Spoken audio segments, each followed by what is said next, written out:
Put your game face on. Don't Put your game face on. Put your Put your game face on. Put your game face on. Game face on. Game face on. Game face on. Dude, that echo is kind of nasty. Can you fix it on your side? You heard an echo? It's just you repeating yourself. Oh, ha ha ha. Hey everyone. Welcome to the Existentialists. I'm Tony B, and Miguel, the amazing one, is Hey, with Tony, us today. long-time listener, first-time caller, big fan. Yes, we're gonna have some special guests today with us today. We have a friend of mine, Edwin Robles, with Frank Avila. We're gonna talk about some predictions. They're gonna join us about some outcomes, You didn't tell me. criticizing a Trump presidency, a Biden presidency, and just pretty much overall talking crap about this election season and the future of the Democratic Party, if there is a Democratic Party. The future of the nation, Tony. Don't forget. Well, the nation will live on without the Democratic Party Let because me they're go ahead and share losers. this on. Let me share it on my Facebook. And then on top of that, we will be joined by some people from the Mary Newman camp. That's right. Our hopeful representative, Mary Newman of Illinois. She's going to replace Dan Lipinski, the Republican Democrat of the Congress, of the U.S. Congress. So Mary Newman's camp will be joining us to discuss progressive politics and the direction that these progressives should take, essentially. So, I believe they are called Dixiecrats. so if you're joining us, please comment. Make sure you share, like, engage in the conversation. We are covering the 2020 presidential election. And folks, it is worrisome. Honestly, it felt like it started with Biden winning. He had a big lead. It was bigly. But right now, Trump is catching up, and he's making some upsets, right? So we're going to pull that up. We're actually sharing, and please share. Feel encouraged to share so we can get some accurate details to people and people aren't biting their nails as they lay in bed at night. Can you give me sharing rights, please? You disabled it. Or you haven't enabled it. You're an enabler. How about that? See? That's how That's fine. name calling starts, everyone. That's fine. Oh, shit. I just exited out of a document. Yeah, okay, got it. You can do what you do. This will be politics / Very quickly, because I really want to get to what you were talking about, Tony. Or I want to get talking about something else. Can you see the Google screen?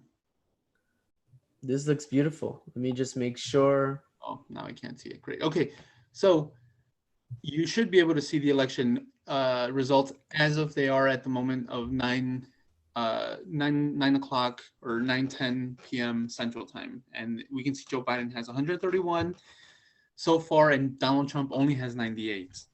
No, you cannot start coasting your way. You cannot start relaxing. As we can tell, Biden only has so far called some of the northeastern states. You have Virginia, you have Illinois, Colorado, and New Mexico. And so far, Arizona is turning blue. Montana is so far, but I think Montana is going to turn red. Surprisingly, Biden is holding on to Minnesota. It looks like he will lose Wisconsin and Michigan.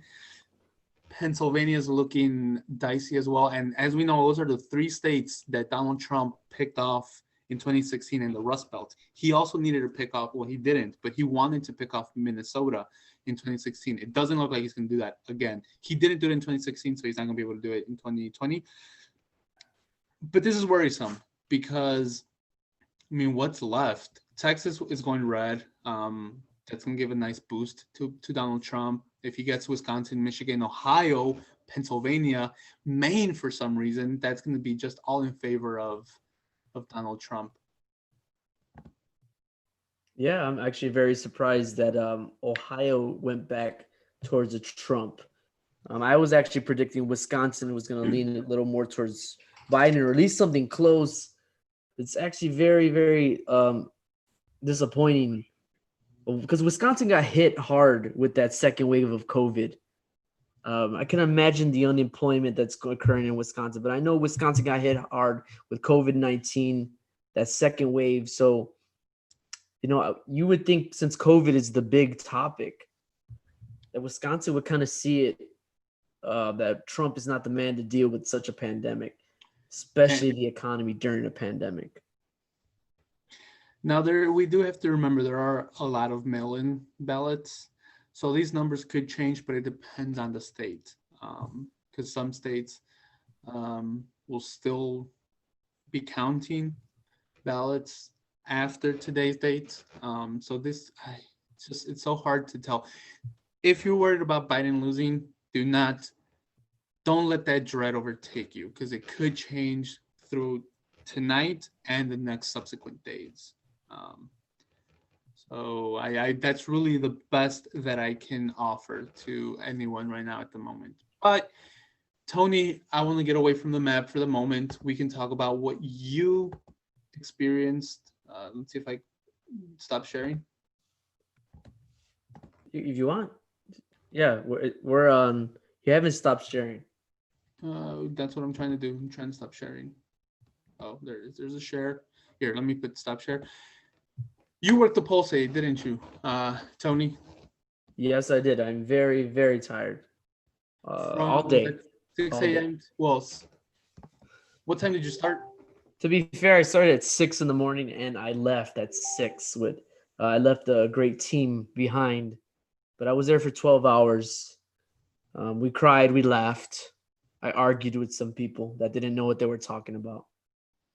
Good time. Very, very tired. Sorry about that. I accidentally clicked on the video stream. Were there any voter intimidation? What's the word I'm looking for here? That you saw any controversies that happened at the polls? Where were you located at specifically? This was I think precinct 18, precinct 19 in Cicero, Illinois. This was at Goodwin Elementary. We were in the parking lot. That's right there in 26 in Austin, right across from Citgo. That was a commercial advertisement I got paid for right now from our sponsors. No, but I was at Goodwin Elementary, and it was cool. It was very light because of early voting. People don't know there's a Chicago Tribune article out right now that early voting, the last day, which was Monday, November 2nd, the polls were closed at 7, but people that were in line were told that they had to go home at some of these Cook County suburban voting sites. It's actually against voting laws. They broke the rules, but their excuse, they had super sites today where people from across Cook County could easily go to the courthouses to drop in their ballots as a super site. They can vote, or like it will be a site for everyone. Is there any video documentation of this? We did not find anything. If anyone is listening and you know of footage out there, please send it my way. Send it Miguel's way. We want to expose this terrible. I heard it was election judges. So along with that, the CVA, the Cicero Voters Alliance, Team Larry Dominic, they went along with it. But apparently this was an election judge call across Cook County, right? That happened in Cicero, but it was across Cook County. So it wasn't just Cicero doing it. We do want to distinguish that we are not accusing the CVA or a particular election judge until we have actual proof. But that is interesting because that's not something I would want to hear, that people are being turned away from voting, from exercising their constitutional right, especially in a state as liberal as Illinois, which doesn't surprise me sometimes. Sometimes. Okay, Tony. Well, shall we actually check in on the fair tax vote? That's one big thing. Just quickly give us a rundown about what the fair tax amendment is. Yeah, can you actually pull up the results on that as of now? That's what I am actually looking at. I I'm actually gonna have to use Twitter, which I'm so sorry. No, it's not a problem. Use it. So yeah, fair tax. Essentially, what we have, and I got into argue with people at the polls about this. Mostly people that lean on the right, or they're just misinformed, or they just really don't like taxes. Uh, so fair tax essentially is a constitutional amendment, and the amendment is to the Illinois Constitution to change our current tax system. In a nutshell. From a flat tax rate to a graduated tax rate. Yes, it'll be a marginal tax rate, which is graduated, right? So what this means is right now, every Illinois resident is expected to pay the same tax rate, which is a 4.95 tax rate. That means no matter what you make, you can make $20,000, you can make 30,000, you can make 50,000, you can make 80,000, you can make 150,000 or $1,000,000. You pay the same rate. And so the progressive tax, the graduated tax rate, the marginal tax rate, the fair tax, it's proposing that we stop having a flat tax. That's in the Constitution. You have to change the Constitution. So this fair tax says we're not going to have a flat tax anymore. We're going to be able to create brackets. And so people don't understand that the Illinois Senate already passed SB. It's a Senate bill that pretty much created those marginal tax brackets already. So 2019, they already passed the brackets. They have an idea of what they want. And so, but what they needed to make that real was the change in the Constitution. Correct. And so that's what's happening. People are so worried. They're making up stories, but they forget that the Senate already passed the marginal tax brackets. They were just waiting for this constitutional amendment to make it actual law. Oh, are these the results? Currently, as they stand at the moment, it's 30% reporting with 46% for, 53% against the fair tax amendment. Stop. Wow, I was wrong. We're losing the fair tax right now. Mind you, it's only 30%. I have been getting those YouTube ads about voting no on the fair tax amendment, and I'm going to tell you, they're very devoid of policy, very just weaselly words. So I'm surprised that they're actually garnering support in opposition of the Illinois fair tax amendment. You know, as much as it was weaselly, I believe that the people were, they were convinced. I thought the country was on board with this type of tax rate. I mean, you look at polls for the majority of the country, they believe that taxing the wealthy is the right move. In Illinois, the same. It was at least 2/3 in the latest polls. So I am going to be surprised if we lose on this fair tax. Yes, as I talked to the representative Edgar Gonzalez of the 21st District, state rep, he even admitted the politicians don't want to look for another source of revenue. But if they have to, that means austerity cuts, right? Programs get cut down. They're going to have to go after middle class tax rates. Retirement income might be on the line. Check it out. 40% reporting, and the gap has narrowed. It is now 48% to 51%. So that's that. U.S. Senate race in Illinois. Can we move on to this? Go ahead. No, please keep going. U.S. Senate race for Illinois. So our other senator, if I'm not mistaken, is Tammy Duckworth, but the one who was up for re-election was Dick Durbin. And it looks like he will comfortably win re-election. And he is one of those people that I think does not deserve to win re-election. What about Willie Wilson, Miguel? Well, he only got 4% of the vote, so he doesn't matter. No, I wasn't serious about Willie Wilson. I would love to see us get ranked choice voting.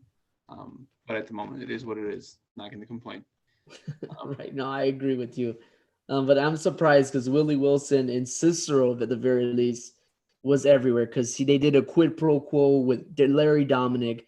Willie Wilson in June brought masks. Finally, Cicero was distributing masks to its own residents, and Willie Wilson brought them. And so, what a surprise!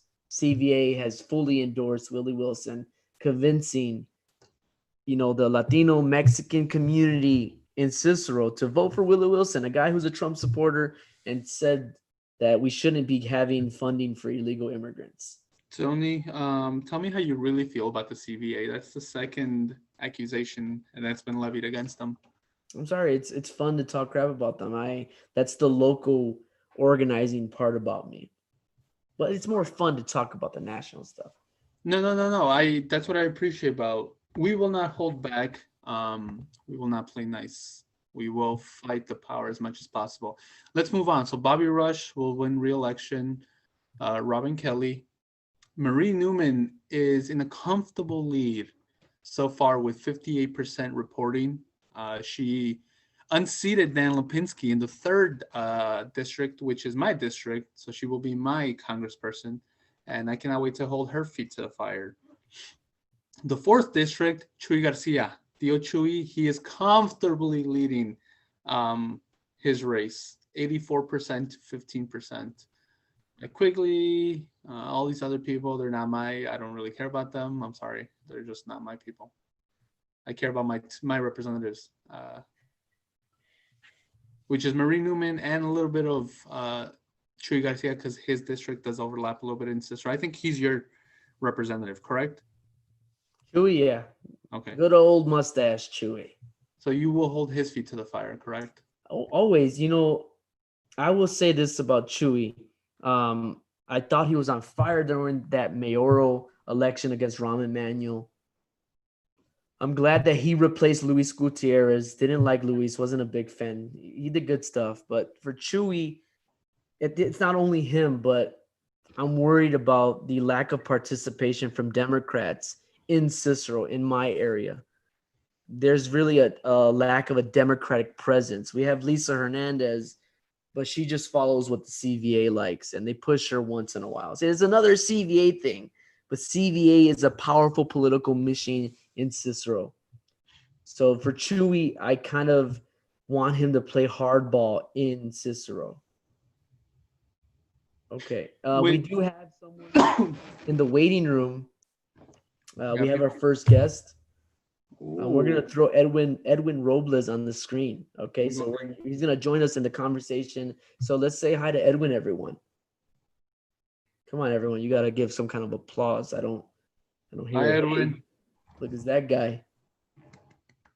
Okay, I'm going to stop sharing. Let me.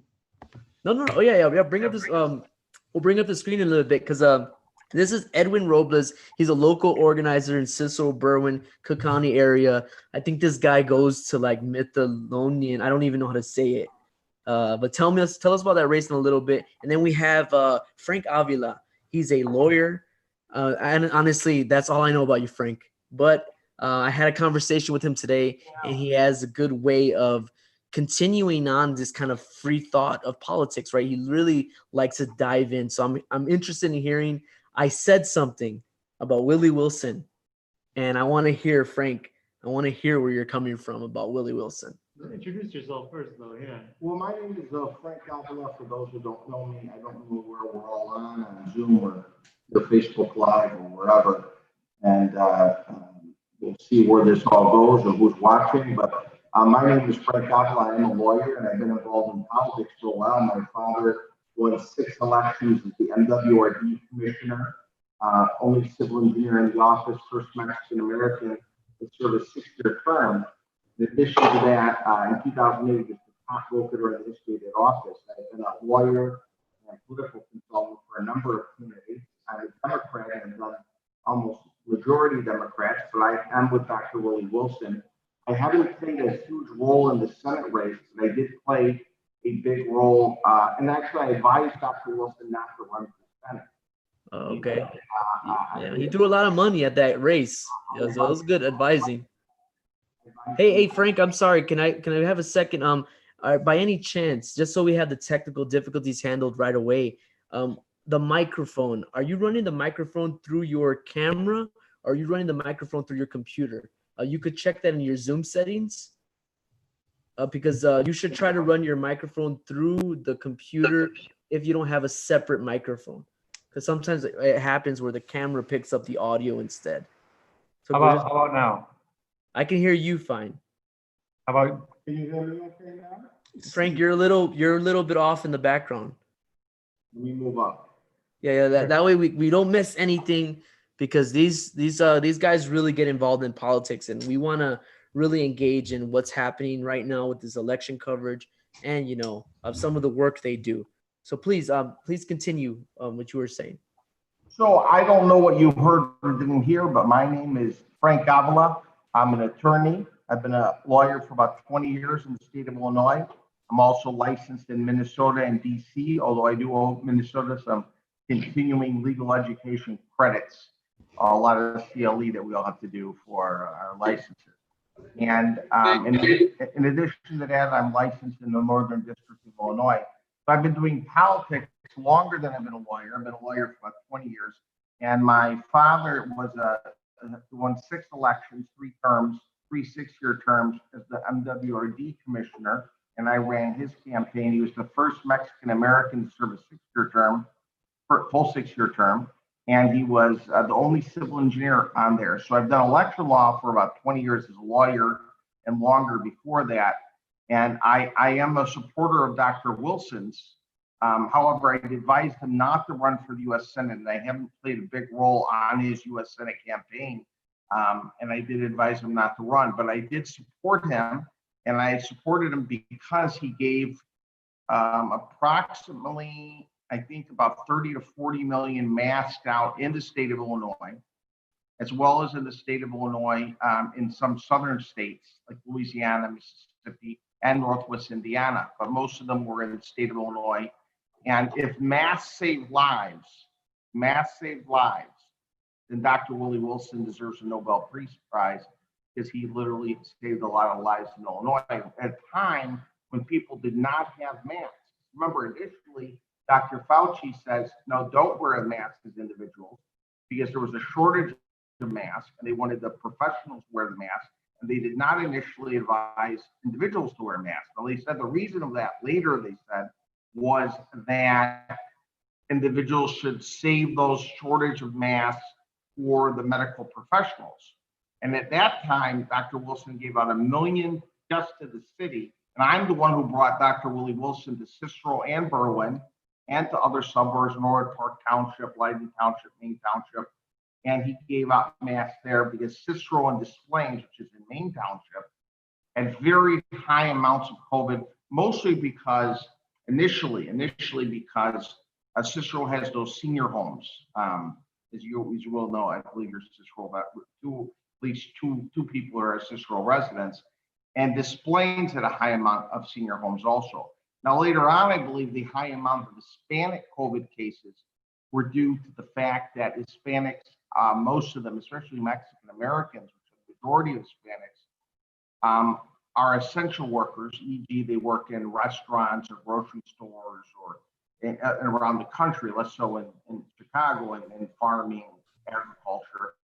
Yeah, definitely. So Frank, I want to, because you said something very important, which is, I think recognizing Willie's or Dr. Wilson, right? Let's give him the proper title. Dr. Wilson's philanthropy. He's not a medical doctor; he's an honorary doctor in religion from the Baptist Institute. Nonetheless, though, it's okay to call him. I call him doctor out of respect. Yeah, right. Exactly. That's why I want to do the same. So, like for me, it's President Trump, even though I don't like him, right? But Dr. Wilson. So Dr. Wilson, his philanthropy shouldn't go unrecognized. I think that's a very crucial part about any person that does the due diligence to be about goodwill. My issue with him on this whole mask thing is that he recognized it, but he still flirts with supporting a president that just really downplays mask wearing the entire COVID pandemic. He keeps flirting, but Trump flirts with this idea, well, I support masks. But then at his rallies, he constantly goes on about, oh, masks. Who cares? Like, that's kind of his mentality. I want to go on the record and say that I am not a Willie Wilson supporter. He talks shit about immigrants, and I will never forgive him for that. I don't think he talks shit about immigrants. He made a comment He that called us worries illegal me. immigrants on national radio. That is not forgivable for a man that's trying to be the next senator, you know? Miguel, you're on mute if you're saying something. 1%. I was trying to say everyone 1% at a time, so we don't get the shouting over everyone else. Shouting match it is. No, okay, no, but so I just wanted to say that about his Let me- philanthropy is Let me good. moderate this, Tony. Let me moderate this. Okay, Tony, levy your argument quickly and succinctly, please. The philanthropy is great. Dr. Wilson deserves the credit. Flirting with supporting President Trump when Trump wasn't for masks really that much because he plays with Dr. Fauci's words, which are accurate. And then on top of that, I think his comments about what Edwin brought up are worrisome. You're coming into Cicero and you're getting the CVA to back you up. Why did they do that? Well, it's clear. Can we separate those two out first? Let's focus on the masks. On masks only. Frank, if you have a few words to say on that. I mean, I think that what Dr. Willie Wilson did by giving out about 30 to 40 million masks, mostly in Illinois, but also in Louisiana, Mississippi, Northwest Indiana, Gary, etc., was heroic. It was incredible, and he deserves a Nobel Peace Prize. If mask saves lives, nobody has done for Illinois and really for the country what Dr. Willie Wilson has done. And he has to be recognized, and that's why I stuck with him. In terms of his stance on immigration, what he has told me is that he was a sharecropper, the closest equivalent to slavery that exists, and that he is familiar with the migrant experience, and he supports comprehensive immigration reform and DACA and the like. Why he used the term illegal, I don't agree with that. He should have used the term undocumented. He should have been clearer, I believe, in his stance. One thing about Dr. Wilson is he's not that articulate, as you may have noticed. It doesn't mean he's not intelligent, but he's not that articulate. In terms of his support for Donald Trump, I did not agree with it. I'm not necessarily a fan of Donald Trump. It doesn't mean that everything Donald Trump has done is bad, and that's something we have to also say. Moreover, I was arguing with a young man, I think from Cicero, who's a friend of a friend, about Hispanic support for Trump, which I think is something we can talk about. And I think there's been an increase from 16 in Hispanic, and not just Cuban or Venezuelan or Colombian, South American and Cuban support, but also Mexican American support for Trump, especially of Mexican American males, police, law enforcement, veterans, and military. But in terms of Dr. Wilson, I advised him not to run for Senate. But here's the key thing. Dr. Wilson still could win this race. You're going to say how, right? He's at 4.5% of the vote, right? About that right now? With quite a bit of vote outstanding, because I think 5 million people voted before Election Day. And there's still votes to be counted, and only, I forgot how many votes were in. How much voted from Illinois is in already? For the Senate? Yeah. Let me look that up. Actually, let me share it. I prefer to share it so that we can have real time. Now, you may be asking, what does 5% mean? 5% means that Dr. Willie Wilson will have his own party. Senate race currently it is 65% reporting, and Willie Wilson is at 4.6% at the moment. Okay, so he needs, I don't know where it's coming from, but if any votes still outstanding from African American areas, as well as some white ethnic areas that, you know, he got endorsed by the FOP, 3 aldermen from the Northwest side, the more conservative aldermen, as well as 5 mayors, 2 of them being Hispanic, at least 5 mayors, maybe it was 7 mayors. But the deal with Cicero was cut by me and Imo Kandari. Actually, I was kind of, they needed masks.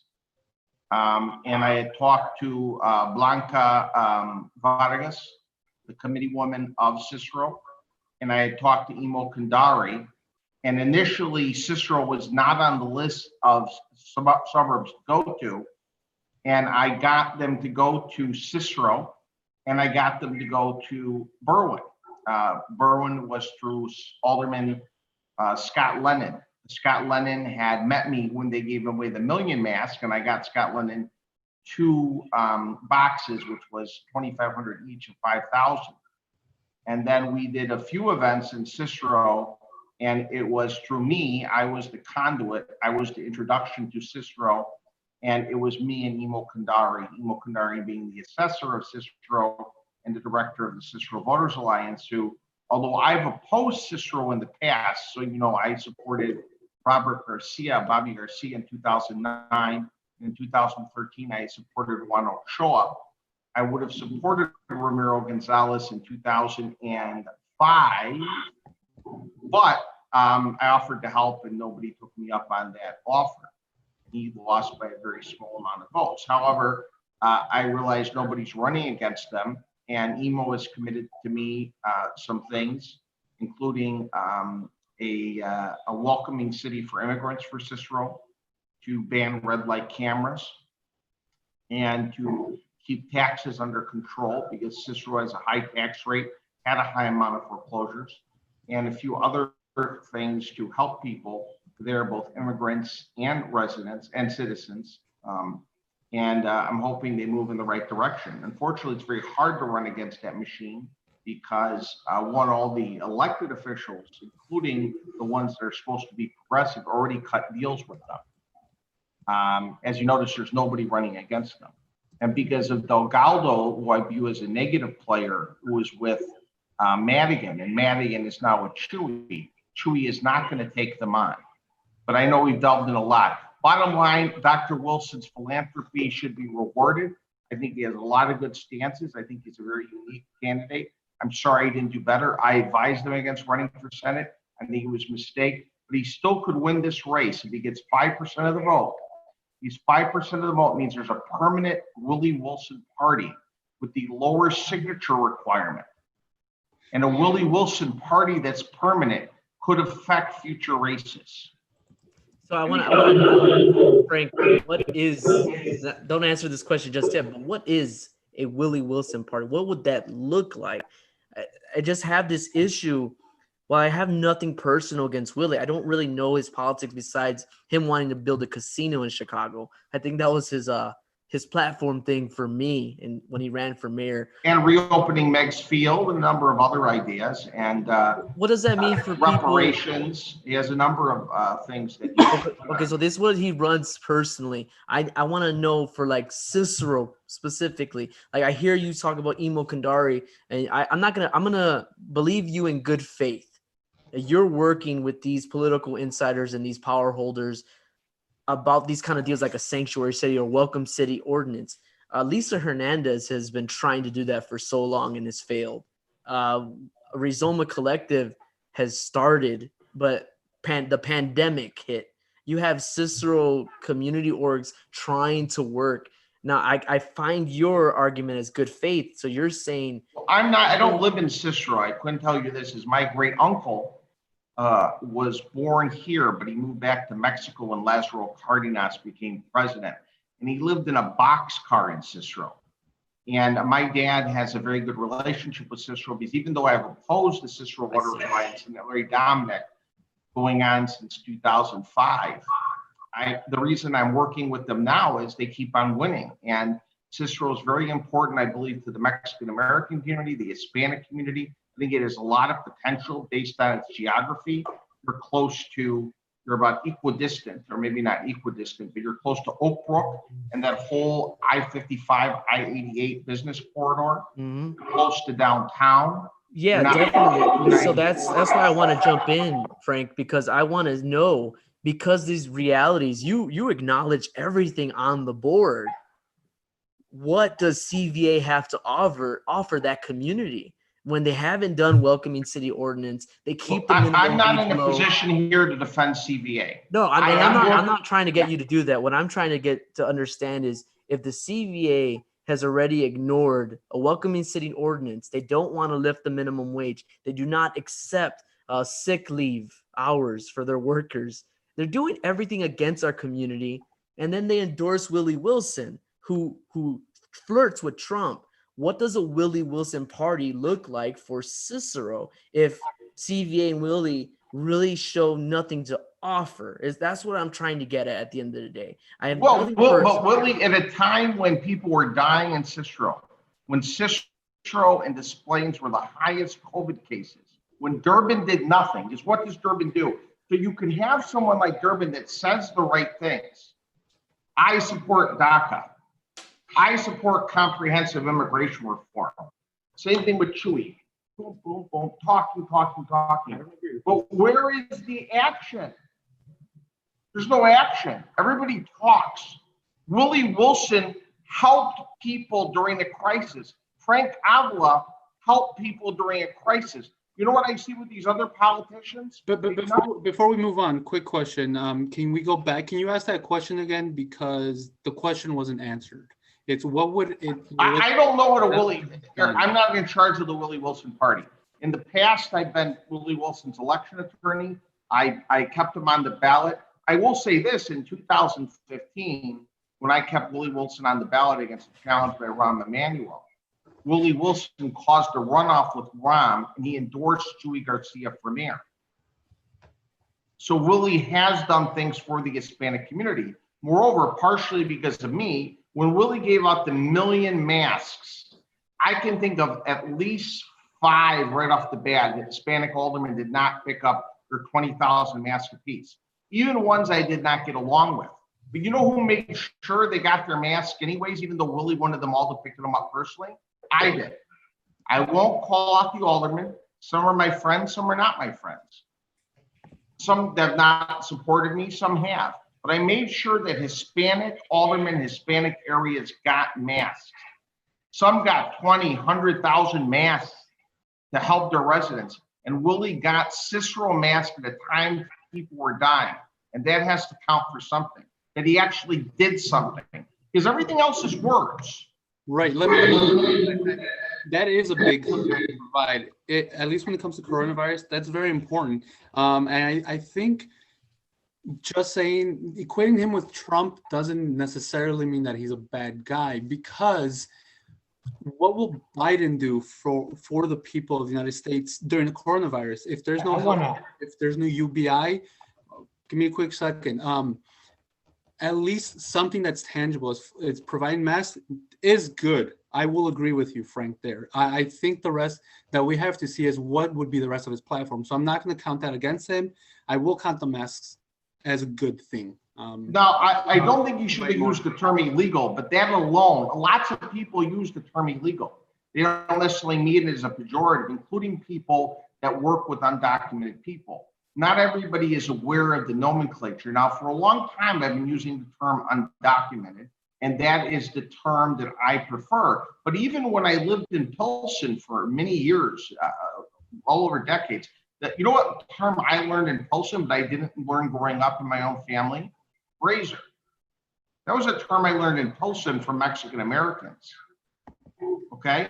So a lot of people use terms that don't necessarily have the meaning that we want behind it. Now, I don't like the term razor. Some of it was affectionate. It wasn't meant pejoratively. But I don't think it's an ideal term because words have power. Yeah. I want to answer these questions. Go ahead, Edwin. Edwin, go ahead. While I'm with Frank in the same room, I want to put on record that I disagree with Frank a lot, and this is where I disagree with him greatly.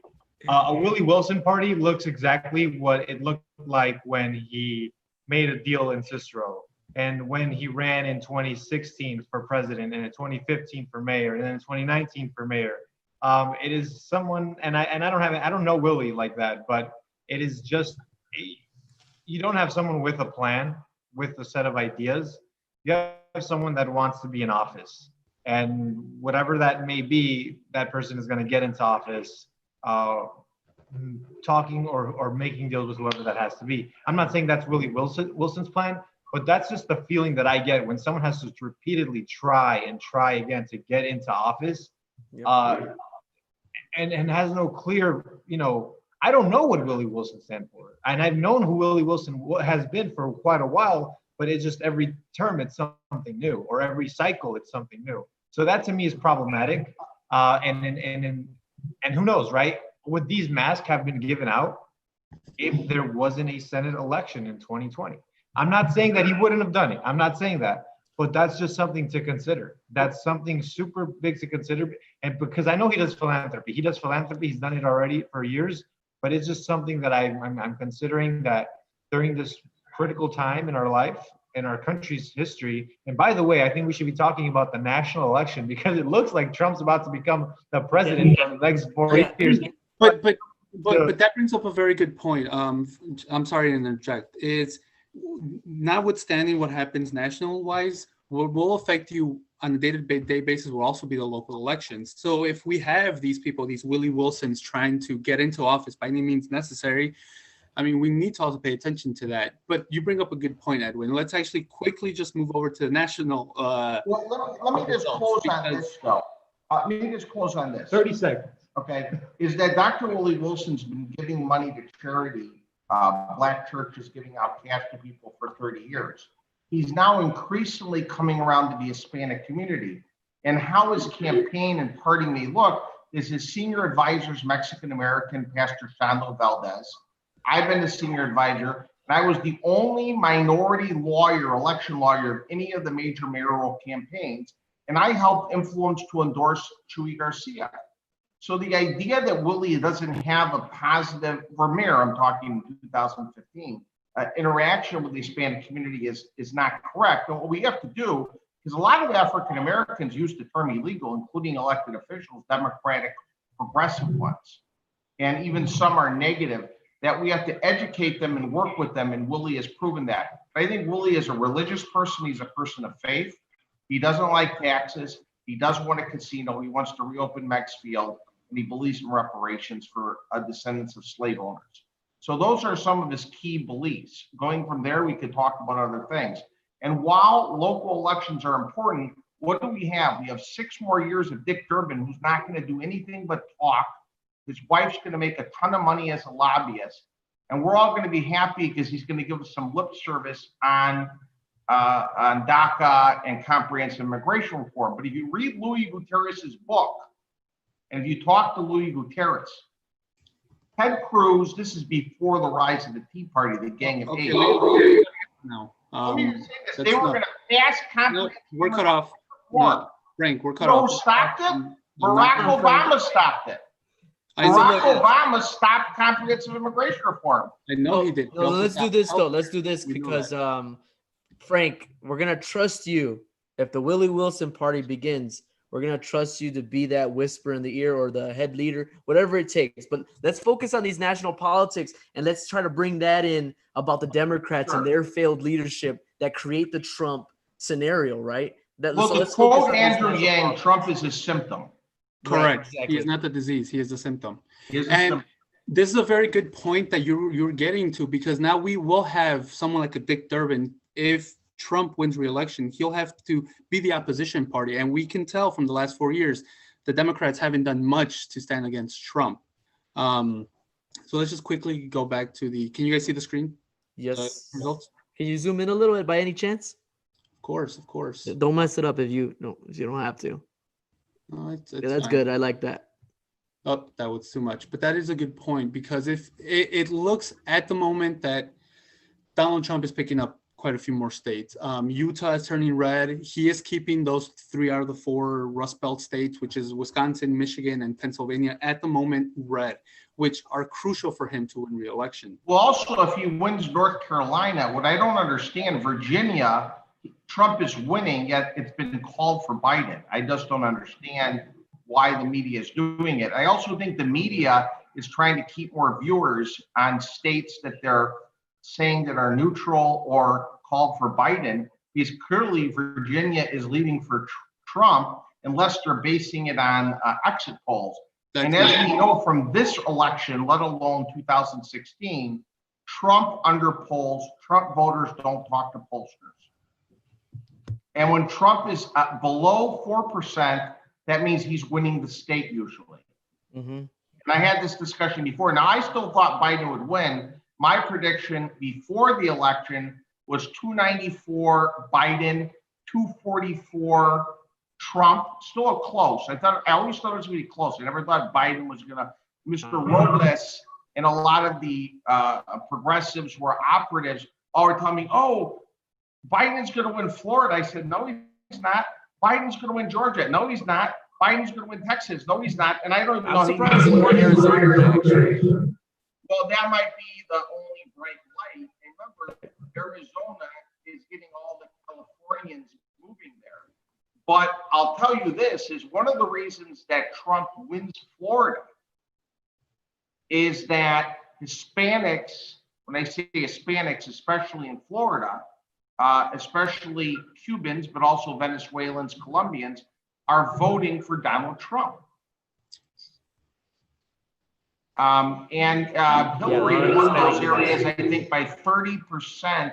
She won huge in southern Florida, and I think Biden's up in southern Florida by 4%.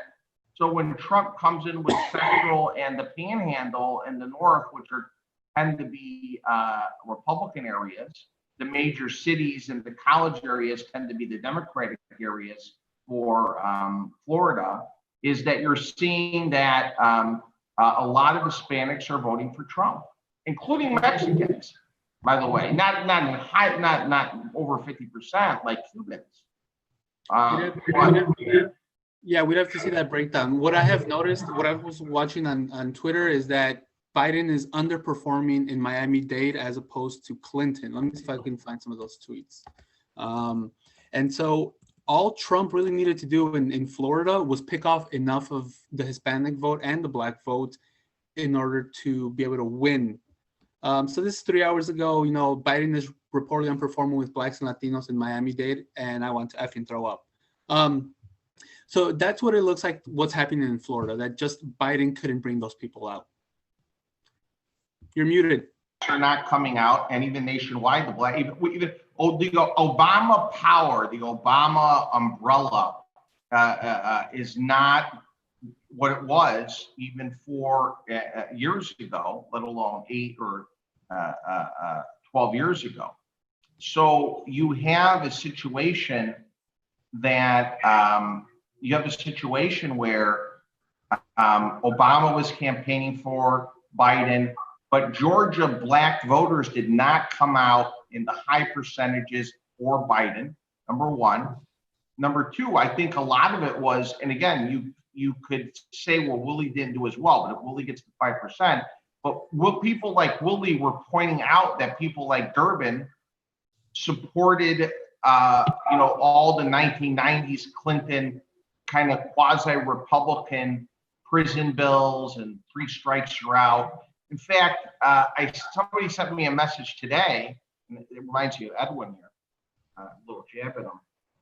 All the same people that were posting about police brutality on their Facebooks and Twitters are the same people that are supporting Biden, who wrote the legislation for the police state, and for Kamala Harris, who enforced the police state. Yep. So, and that's Mr. Robles. So we have a situation where all the woke progressives are saying Biden, Harris, it's so important, but then they're also talking about police brutality and defunding the police or anything else. Well, we have the guy who helped create 47 years of creating the police state, and the big sentences. It's actually Trump who did criminal justice reform. Many Blacks, even Van Jones, complimented Trump on that. And Trump's been endorsed quasi by Kanye, who's quasi running, by Ice Cube and Wayne. Let me just. So when have you seen a Republican? Frank, so check it out. I follow you. Yes, Democratic leadership has been terrible, especially Biden's leadership. Let's be frank. That's not pun intended, but let's be frank. There is irony that all of a sudden everyone on the left is supporting someone who really hurt their communities. But it's also ironic that the law and order president and his followers are against Biden because he was the law and order guy. So that's ironic. That's one. The second part that I have to contend with is that, oh man, it's really hard to follow this idea that Trump, while he's give him kudos, first step back, good job, President Trump. Democrats helped with that process. Yes, he signed the bill, but Democrats have been trying to push criminal justice reform. Actually, Cory Booker and Rand Paul together, probably Rand Paul, one Republicans that I can actually say I agree with you sometimes here and there. They tried to do that during Obama. So, I valid your points, but we are in a situation where Joe Biden, the old law and order guy, is up against what I call a neo-fascist. This guy wants to gas protesters so he can do a photo op with a Bible that he doesn't even know how to hold. And people say, well, there's no right way to hold the Bible. But this is just, it's hilarious right now that we are at the edge of our seats watching Biden crumble state by state. That's what I'm seeing. Edwin, we had this conversation. I want to bring you in. Frank's right. You believe that Biden had a chance in Florida. And you believe he had Arizona. So you were right about Arizona. I thought Trump would lose Pennsylvania. I'm getting scared right now. So I want to hear some Edwin. Mr. Robles, throw your hat in the race. Into Arizona really quickly, because with 73%, Biden is in a comfortable lead, 53% to 45% of Donald Trump. How much percentage is in Arizona? So far, reporting in is 73. That could be a trend. Oh, man. Well, look, right now, I mean, I just want to put it again on the record. I supported and I voted for Joe Biden, a couple hours ago.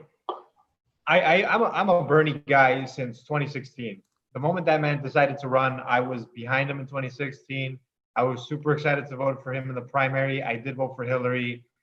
Same thing happened in 2020. I was behind Bernie. I did like a little bit of Tulsi. I did like a little bit of Yang. I did like a little bit of just different candidates, but I was always behind Bernie.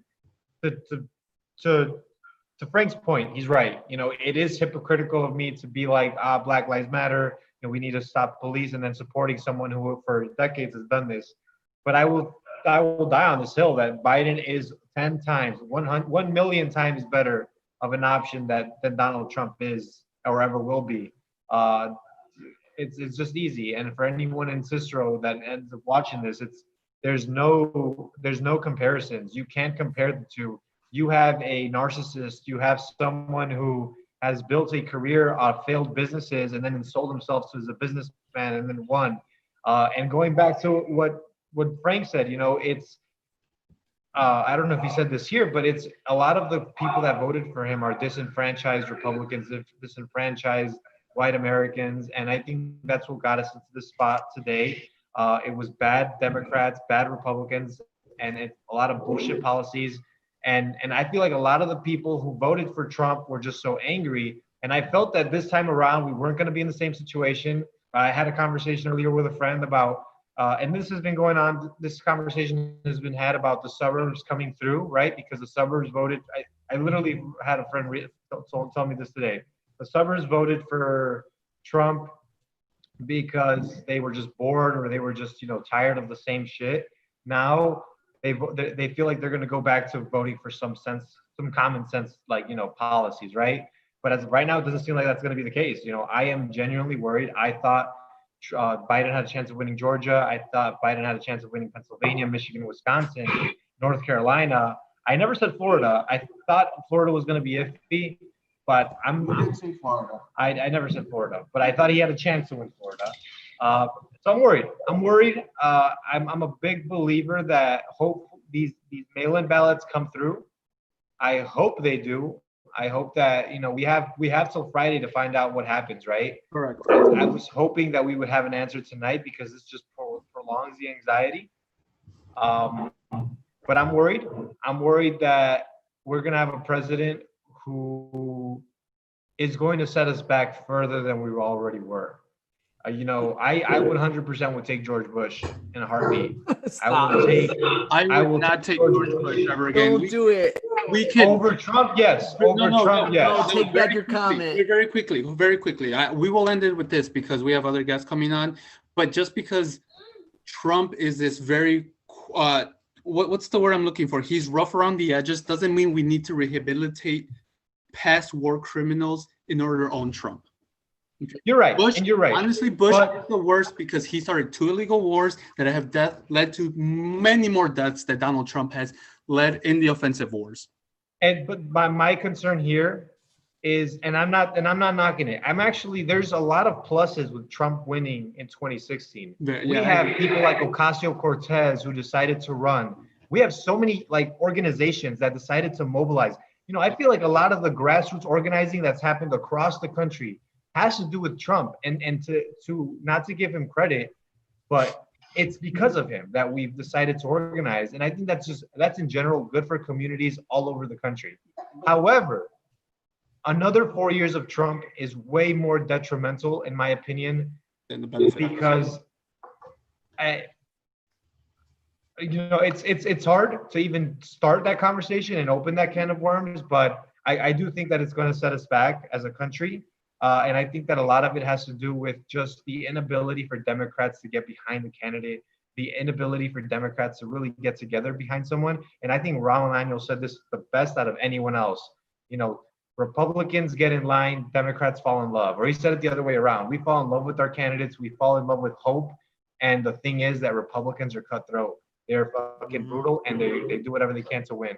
So I want to give Frank and Edwin some last comments on this question, because you guys have both mentioned this. So Frank, we'll start off with you and Edwin, but I want to get it to the root of what you both said. You said that Trump, and we agree with this, Trump is the symptom. He's not the sickness, right? That's the sort of mentality. Okay, let's explain. Let's unpack it. We've already done some unpacking. Disenfranchised Republican voters, failed Democratic leadership. Let's try to tie this all up about why he's just a symptom. About Trump being better than some Democrats and Republicans in this sense. Bush, too, created a war in Iraq. War in Afghanistan was necessary. We just still need to be there, because we did get hit by a terrorist attack. We had to respond. We just don't need to be there this many years later. There's no purpose in it. But going to Iraq was horrific. It had horrific consequences for the region, for us, for our debt, for our deficits, and we cannot be the puppets and mercenaries for the oil industries in the Gulf states, nor even Israel. And that needs to be said. And we created disaster, and Bush too created disaster. And the war was unjust. It was immoral. And Trump, ironically, is not as big of an interventionist as Bush too, nor even as Obama, nor as Clinton or Bush 1. And in the post-Cold War era that began at the tail end of Reagan, of course, the first couple of years of Bush, what we have is that we have an issue where the bipolar world has come to an end, e.g. the Soviets versus the US. Now we have all these little conflicts, and these little conflicts in some ways are worse.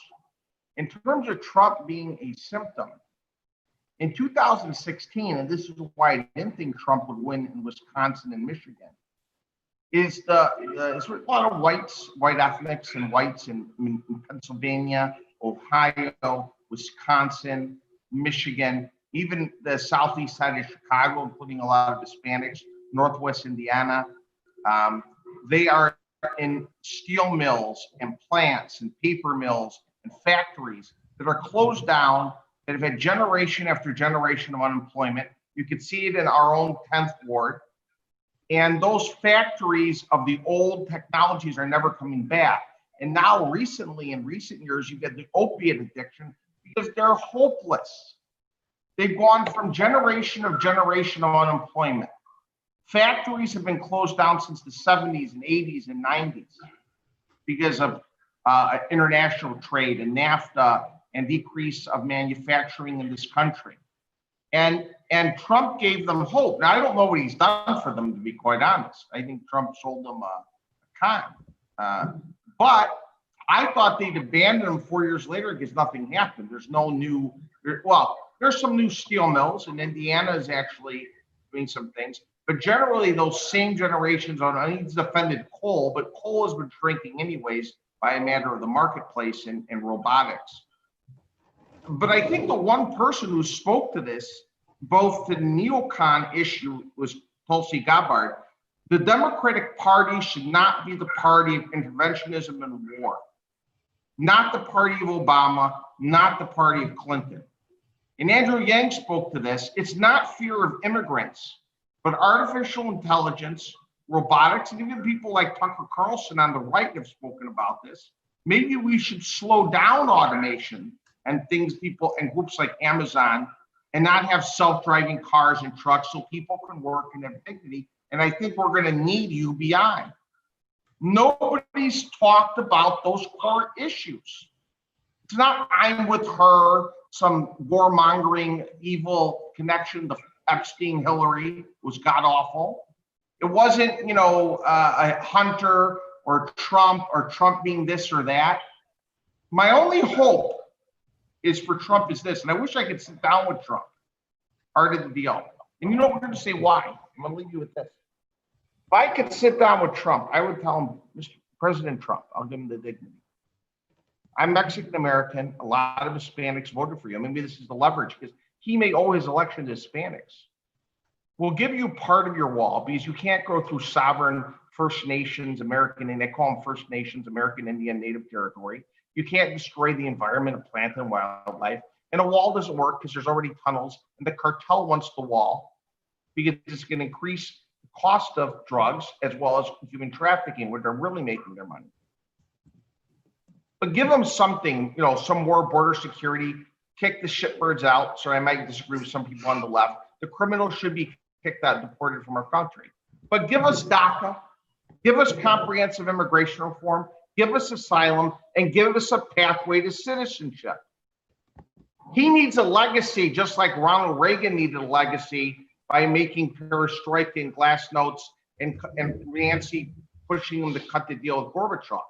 Nixon needed a legacy by making peace with China.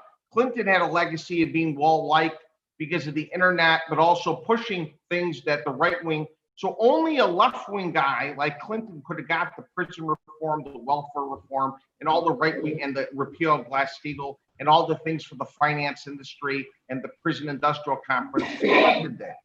Only Nixon could have made peace with China. Only Reagan could have made peace with the Soviet Union.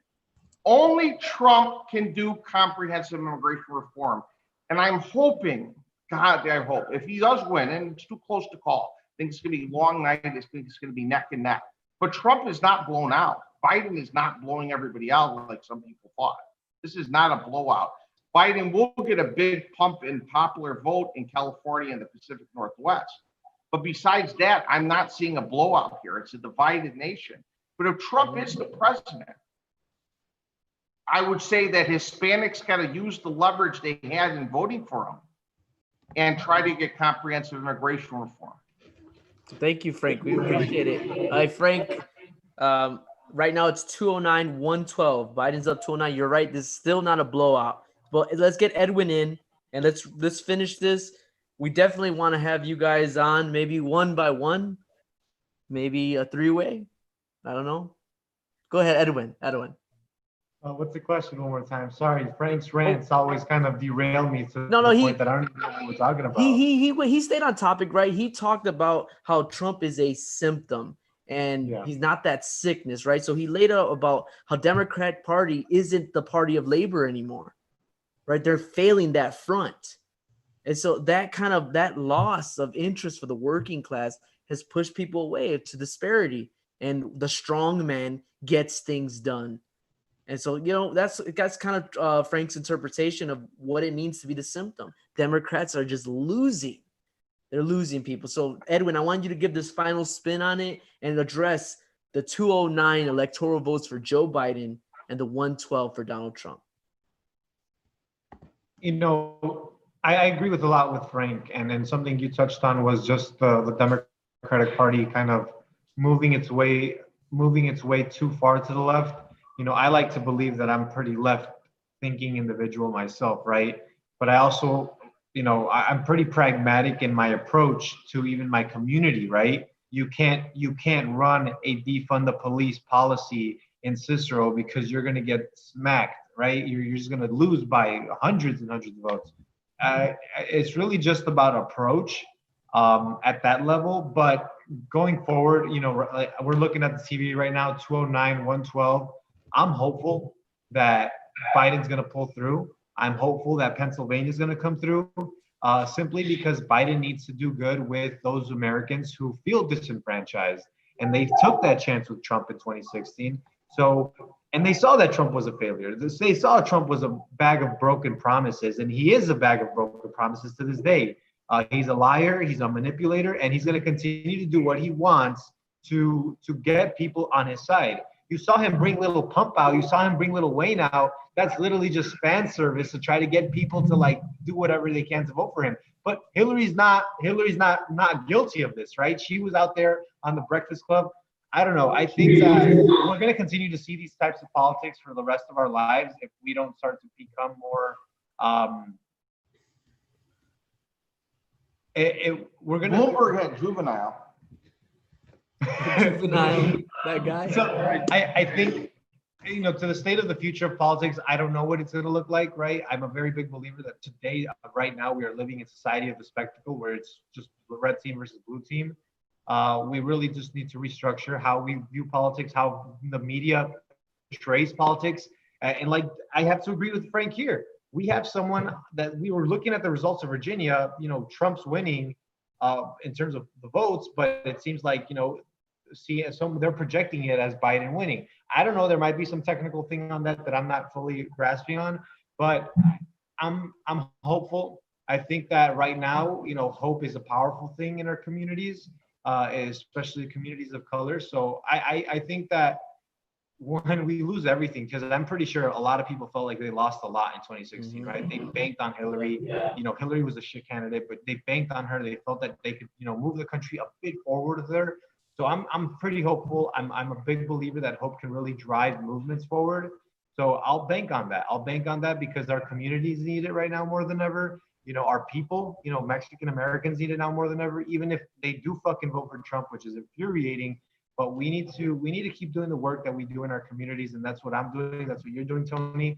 So happy to be on here. Yeah, no, guys, we're gonna let you go. Our other guests are waiting. We'll do this again sometime. Real quick, lightning round. Yes or no? If Trump wins the popular vote but loses electorally, will you say Donald Trump won 2020? Yes or no? I'm looking for a lightning round answer. If Trump wins the popular but loses the electoral, did he win? That'd be ironic. That would be the most ironic thing ever. I wouldn't know how to make of that. Yes or no? Yes or no? Don't tell me more. That would be peak 2020. Yeah, I think that would make the icing on the cake. But I think God gave us a message. I'm not a huge religious person, but God gave us this nice ass weather today to be like, you guys got to go out there. All right, cut it. I just want to say 2016 Hillary Clinton won because she won the popular vote. In 2020, when Trump loses the general elections electorally, I'm going to say Donald Trump won the popular vote, so he must have won just for kicks and giggles. But guys, thank you for coming on. It's been a pleasure. Frank, take care, guys. Wonderful. Edwin, take care. God Okay. bless. Yes, beautiful, beautiful, beautiful. So we're going to stay on. We have some Mary Newman guests coming on. Mary Newman, once again, she ran for the 3rd District, the U.S. Congress in Illinois, and we're gonna look at her results. And I'll let Miguel take this. I have I have signaled them my connections to come on, so they should join us momentarily. Quickly, Joel is waiting. Joel is waiting. Apparently, the Young Turks are having a meltdown again, like in 2016. So let me quickly share the electoral map because this is terrifying. So Washington, Oregon, and California have all come in for Biden, which have put him over the 200 electoral vote mark, as he's at 209, which only gives him currently Maine went back blue, Minnesota, and Iowa. If he wins those 3 states, he would only be about 236. He would need Nevada. He would need Hawaii, Alaska. Alaska's not going to go blue. Hawaii will, but that only has very few electoral votes. It doesn't really count. So at this moment is for Trump to pick off Montana, Texas, Georgia, solidify Florida, win Wisconsin, Michigan, take Ohio. I don't know if he can. If he cannot lose Pennsylvania. If he loses Pennsylvania, it's over. So he needs to be perfect from now on with these red states that are leaning. I mean, with these states that are leaning red, Yeah, and Trump could probably get it over the edge. it's looking like it. Can you see It's the looking bad calculator for or the swing states. just Google? Oh, I'm just on Google alone. I'm still at a 209, 118. Oh, I did not share my screen, did I? Oh, you did, but then you took it off. I thought you were teasing us. Oh, I'm an idiot. I'm so sorry. That is on me. So what I hey, let me go back. Trump has the following states leaning red, which is Montana, you have Texas, Florida, Georgia, North Carolina, Pennsylvania, Ohio, Michigan, and Wisconsin. Again, those Rust Belt states. He needs to be perfect in these states, I think, pretty much to just secure the bag at the moment. If we're to do quick math, I'll probably have to open up. Basically, he would have to recreate 2016. If you can see the 2016, Yeah, it's up right now.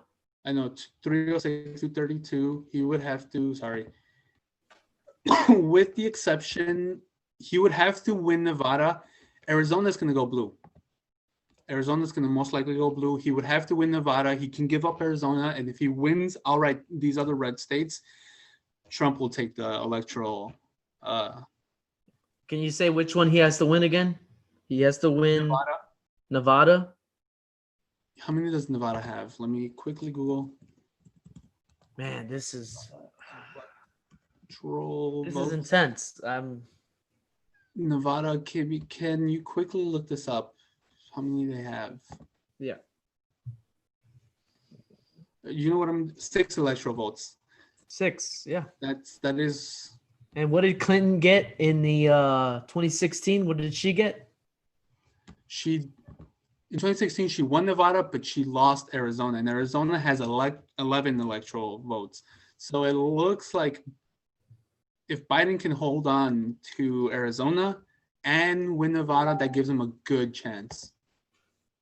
Ooh. All right, Joe's waiting for us patiently. Let me get interactive. Don't look at my my Google's maps. Oh man, that was intense. I know. Here, let's have a little fun. So let's see if we can move this. Can we reset map? So yeah. currently, this I want reset map.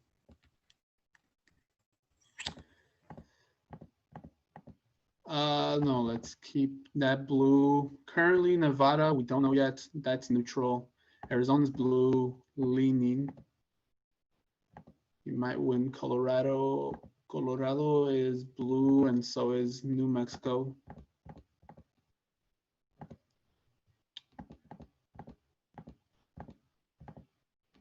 Utah, I think, has been called. Utah has been called. Oh, Montana's still leaning. Minnesota has been called. No, it's still leaning blue. Iowa's leaning blue. Wisconsin is leaning red. Tony B, are you there? Did you just leave me? Fine, I'll stop the share.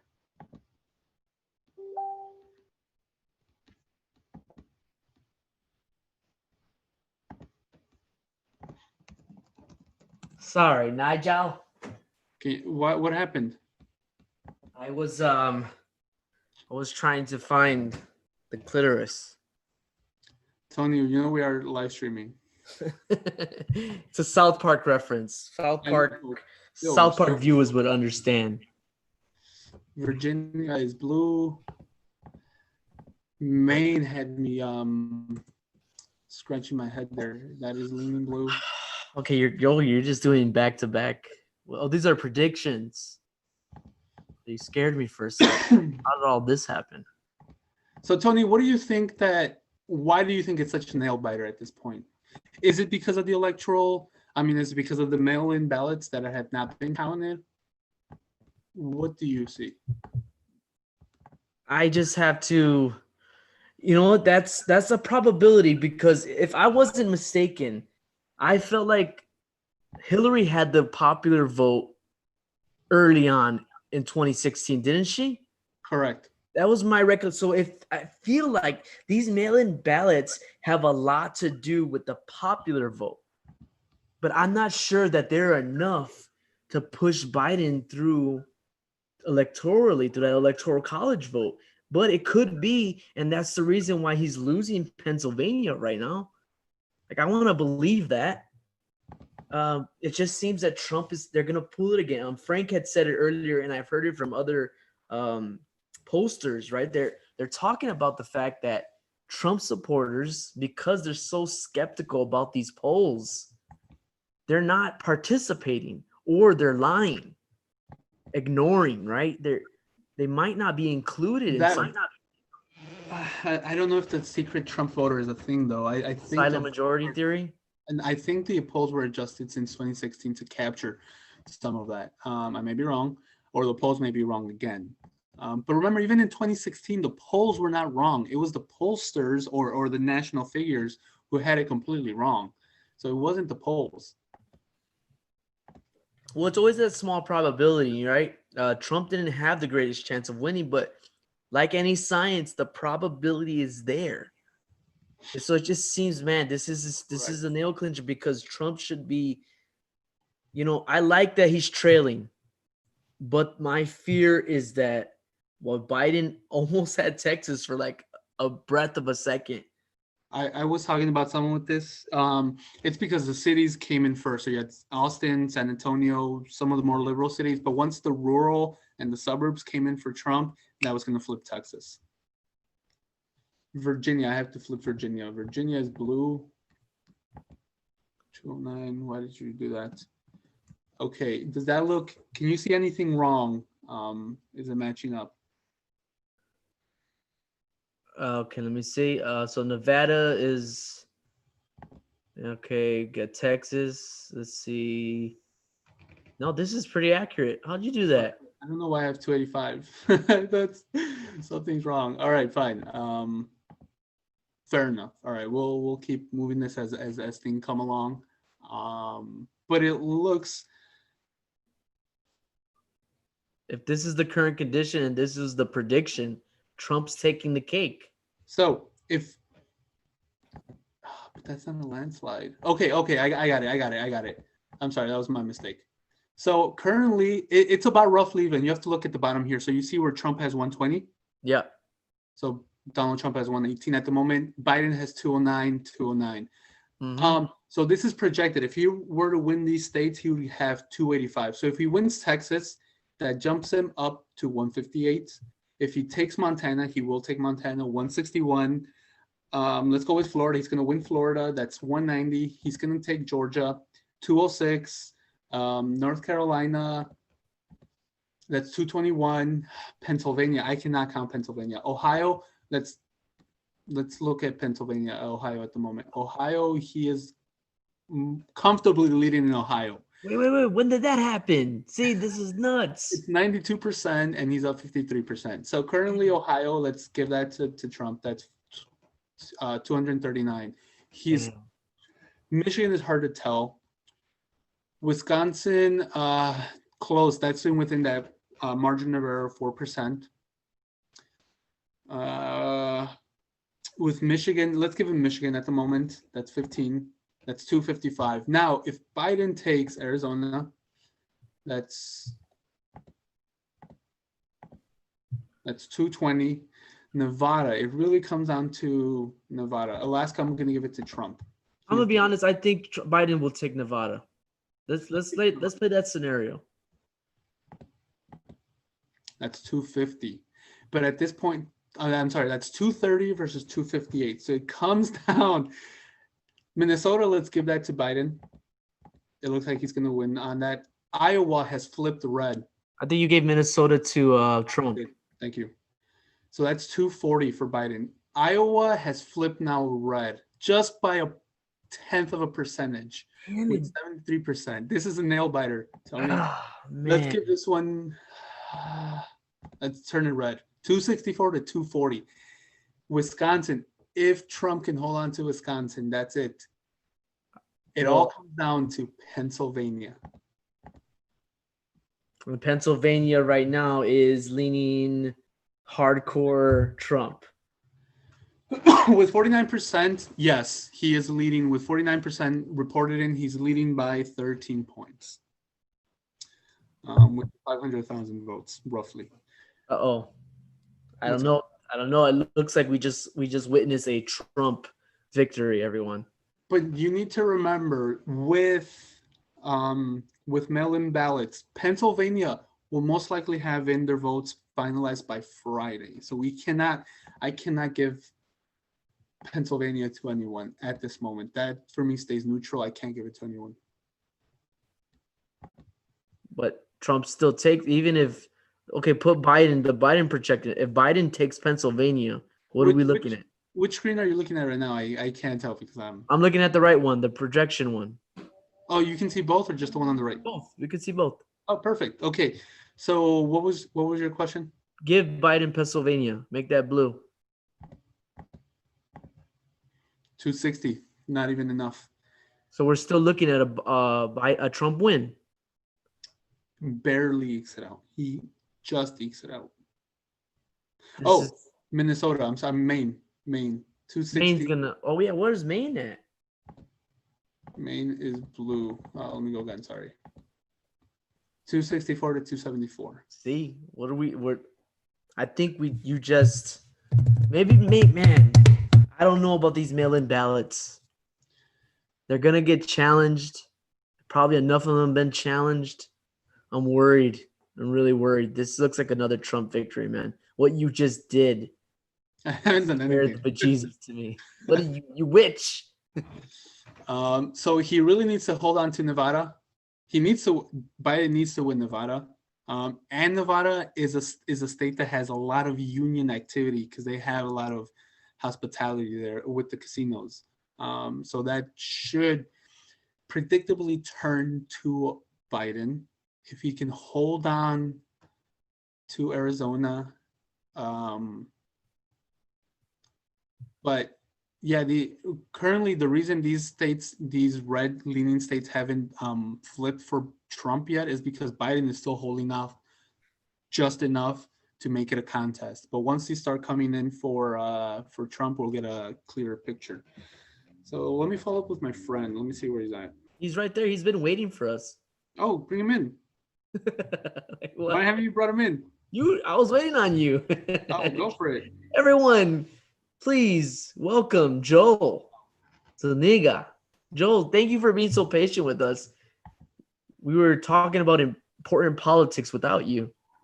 No, hey, now, and this is my friend Joel. I'm really excited to bring in Joel because he will nerd out even more than Tony and I will exactly with these results. Very quickly, Joel, how was your day today? It's not doing too bad.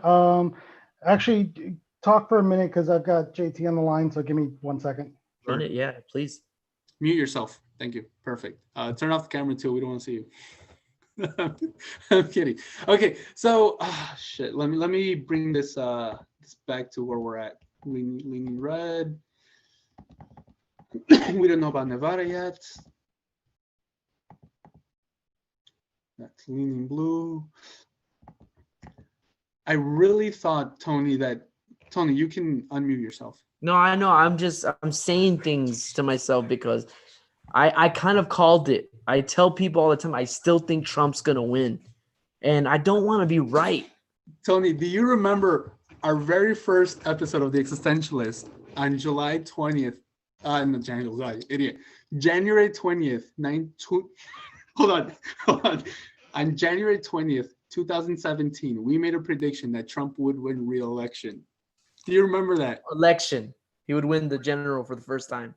His re-election. Oh, we predicted that 3 years ago? Yes, we did 4 years ago. And I remember people were calling us idiots. No way. To be fair, I actually backtracked on that in my mind with coronavirus. So I'm really hoping that coronavirus still has a sway in the elections and that we're able to boot Trump out. As much as I don't like both candidates, we really need, Donald Trump is not going to do anything with COVID. So let me go back to Joel. Joel, what the hell's happening on right now? Is it mail-in ballots, or do you think this is really the way the country will sway going forward? I think it's just mail-in ballots. I'm not ready to call anything just yet because there's still way too many votes that are still out there. I'm not going to call anything until every single ballot is counted, and I think that's the way that we should always go. No race has really been finalized on election day.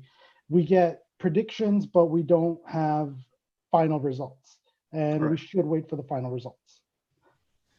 So have you, Joe? Joe, have you looked? Are you looking at the projections right now on Google or wherever, any website? Oh, I've got 4 different websites up. Yeah. Beautiful. So based on what it's leaning towards, what states can you say there's a potential comeback for those mail-in ballots? Is Pennsylvania one of them, for instance?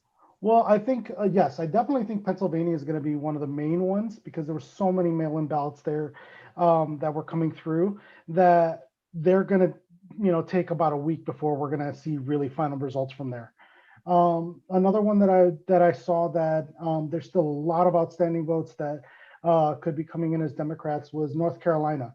Raleigh, as far as I saw, Raleigh was not finalized yet. And that is a really big Democratic stronghold. So I would not call that race just yet. Yes, the Republicans are leaning, but they're not leading by a lot. Donald Trump is leading only by about 70,000 votes.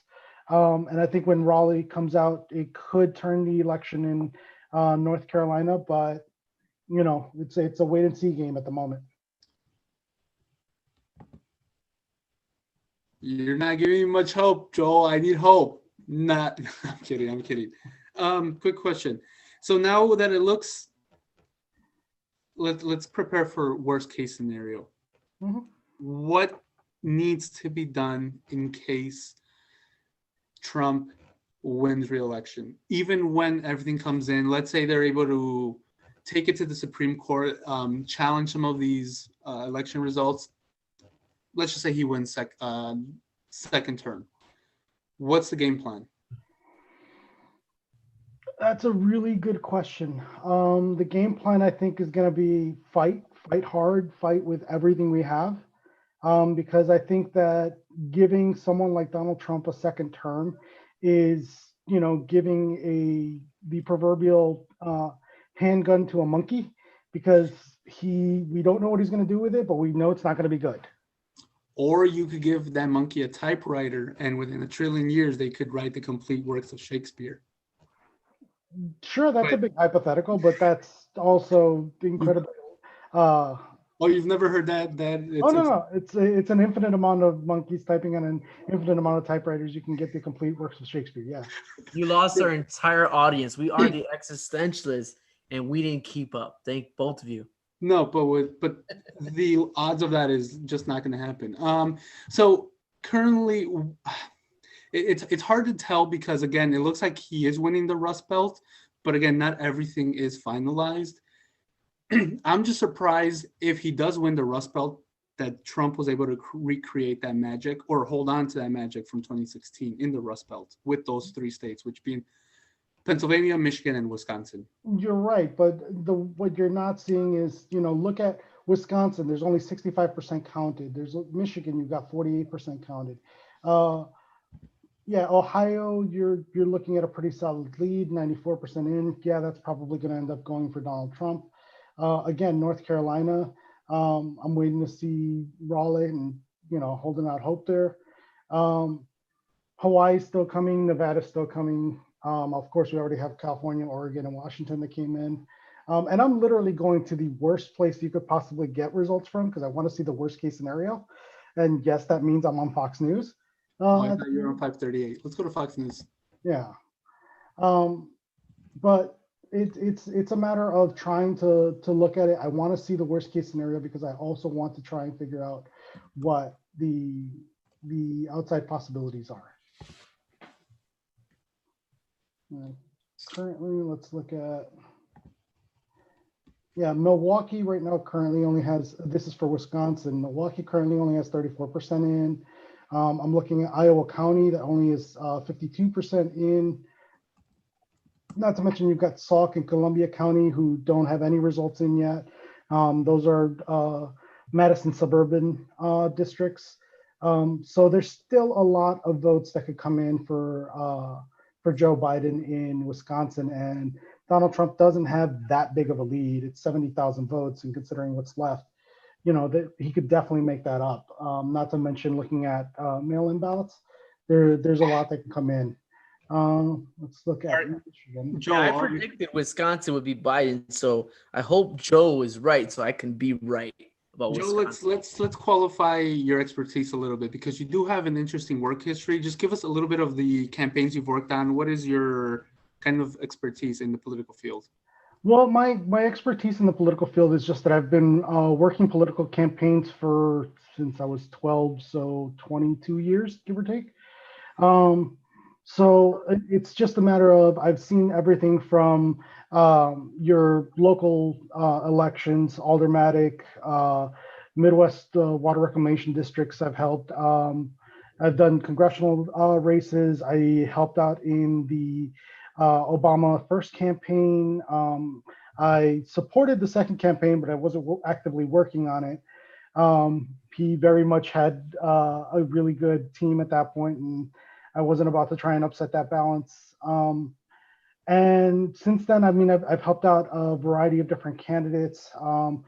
Currently, I was helping out a lot with the Marie Newman campaign. I was the treasurer for Jose Torres for Change, which was running in the 14th ward of Chicago, which doesn't sound like a lot. It's a small aldermanic race, except we were going up against Ed Burke, which had a war chest that was the equivalent of what Mayor Rahm Emanuel had, which was $10 million. And we were trying to run against him with, 150 grand. So we were definitely, we were working hard on that race. We did end up stepping out once the race got a little bit tighter. And we ended up endorsing Tanya Patino. Unfortunately, she didn't win, but it's definitely still something that we're looking forward to seeing someone challenge in that district again. All right. Let's actually turn over now to look at how Marie is doing. Mhm. Your moment of truth. Joe, don't stop sweating, Joe. No, I'm not sweating at all. Because that's something I actually do want to get into about Marie. Currently, for the third district, I don't know if I told you this, Joe, but she is my representative. And with 90% reporting of precincts being reported, she's currently up 53.2% to 46% for Mr. F. I'm not going to even attempt to say that name. Fritz Malone. Historical, the big news about Marie Newman is she was able to unseat Dan Lipinski, failing to do so in 2018. And I remember 2018. I've never liked Dan Lipinski. He's a Dixiecrat. He's a conservative in sheep's clothing, however you want to reference him.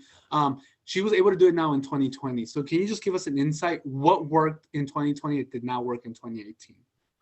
So I think what worked is the fact that this election is very much a much more bluer election, where Dan Lipinski was very much the Republicans have Rhino, the Democrats have Dino, and personally I think that Dan Lipinski was a Dino. By the way, I will say I'm not speaking on behalf of the Marie Newman campaign. I'm speaking on behalf of myself, but I think that he very much was a Republican in Democratic clothing.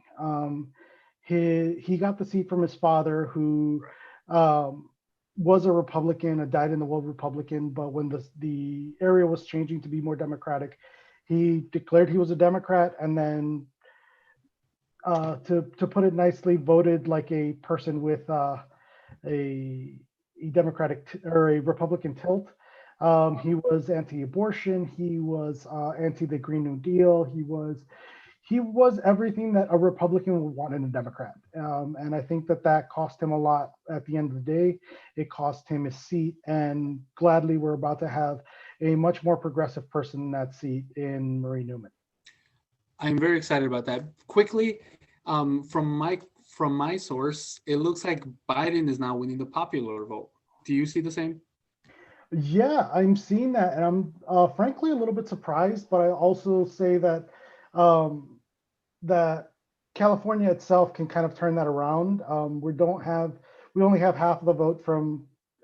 That doesn't even make sense because according to NBC News, there's about 7 million votes in from California, and they're viewing that as 49% in, which would mean that to me it's a depressed turnout because I mean LA County alone probably has about 7 million people that'll vote in the election. So I think that there's a big chance that a lot of the counties who haven't been counted yet, and a lot of the areas that haven't been counted yet, are going to turn that. Yeah, actually, right now, NBC News has it where Biden has 54 million votes and Trump has 52 million votes. So it's one of those. I think there was no way that Joe Biden is going to end up losing the popular vote. Correct. The electoral vote is a whole separate question, and Which, Joel, I mean, what would that mean again if Trump lost the popular vote again, but still won the electoral college? I think it really calls into question the fact that the framers put in an electoral college that, you know, a lot of states have interpreted as a winner-take-all type of system, Correct. because that means that if you're a Democrat in Utah, your vote meant nothing. If you're a Democrat in Kentucky, which there was a significant portion of them, your vote literally meant nothing, and that I think is a problem. While in the olden days, I understood why they had an electoral college. I mean, trying to get votes from California into Washington, D.C. by election time, there's a reason why we didn't inaugurate people, 2 weeks after election day. We inaugurated them a month and a half after election day because we needed to actually get the votes together. Or two and a half months after election day, it's because we needed to get the votes together. I think that nowadays, with the systems that we have, we can get this done. We can get it much quicker. And the electoral college, while I do agree that it had some usefulness in the past, I think is a very antiquated system and needs to be replaced. I know we've spoken about this, you and I, before. I used to be in favor of the electoral college. And I think you're correct that it's antiquated. It should at least not. I do think we could do a hybrid system where it's the winner of the state, those electoral colleges are, the electoral votes are divided between the two candidates depending on how much of the population, a percentage of the population they could get. Or we could just do what, the bedrock principle of democracy is, which is one person, one vote. We could do that too. That completely agree that the electoral college, as long as it's in place, it's going to keep giving us results like this, where Trump or the Republican or the Democrat, you never know, could lose the popular vote, but they still win the election, and that just doesn't make sense. Yeah, give me 1 second. Let me just jump off for a minute because we might have a special guest coming on, but I need to try and see if I can confirm this at the last minute right now. Run it. Sure. Give me just a second. Tony, are you there? Take Tony. your time, Joel. Well, we're here, everyone. He is going through because I feel like, okay, I'm still here. Hey there. So if you're watching, we are the Existentialists. I'm Tony B. This is Miguel. We have Joe Zuniga on talking about some progressive politics. He's with the Mary Newman camp who will win, right? I think it's official at this point. We could say unofficially she's going to win. He doesn't speak for, he's helped, but no, he doesn't speak. He definitely doesn't speak for the Mary Newman camp, but he has been involved with helping Mary Newman. And so he has a political expertise because he's worked on so many campaigns. We had our conversation earlier about the failure of the Democratic Party and the possibility of a Trump win and a Willie Wilson party. So I'm glad that everyone's on board and listening. Please share, comment, like. I mean, it just from talking about Marie Newman, I was looking at some of her old interviews. I looked at her platform. And I'm excited. I'm excited for her. I really want her to come and hit the ground running. And the more progressives we can get in office, especially in Washington, D.C., that are principled, I think the better for progressive ideals. And she is backed by the Justice Democrats, which once I saw that, I was pretty excited. Mhm. Yeah, Justice Democrats. For those of you who don't know, the Justice Democrats have created a subsection of the Democratic Party where they don't accept corporate PAC money. That's a good thing. We don't want Democrats to take corporate PAC money because that's just unlimited dark money coming in from all these donor class people that could just take over our politics. So yes, Justice Democrats, good. Regular Democratic Party, it depends. Hey, Joe. I think what we also have to look at when we're talking about something like that is that as much as yes, I don't like the corporate PAC money, we are playing by a very different set of rules than the Republicans are, and I think that can put us at a great disadvantage. So I advocate for changing the rules, but I also understand that we have to play the same game. If we're not playing the same game, we're giving them an unfair advantage where that we don't need to. Because there are a lot of interest groups. And here's the thing: the way I think that it should be done by Democrats, where you're still holding on to your beliefs, is make actual issue ads. Don't make a campaign ad for someone. Make an actual issue ad. Fight someone, with, if they're anti-abortion, point out that they're anti-abortion. If they're, or pro-PAC money, have a PAC go out and say that. We can't, we don't want them to advocate for a specific candidate, but if you have an issue, get it out there. I think that's the right way to fight that sort of money, because if not, like I said, we're fighting the very different game in a very different game than they are, and obviously they just keep winning because they have that advantage. They have the ability to put their finger on the scale, and we're not playing the same game. We're trying to say we have to be fair, but we're letting them play unfairly. So I just want to, a couple of things, because I kind of like, I sympathize with that position, because you're right. Like, here we are on the chessboard or any game board, and they are playing by a set of rules that puts them at a great advantage, and we're like, we'll catch up. We're gonna be able to beat them with less tools at our disposal. I can understand that.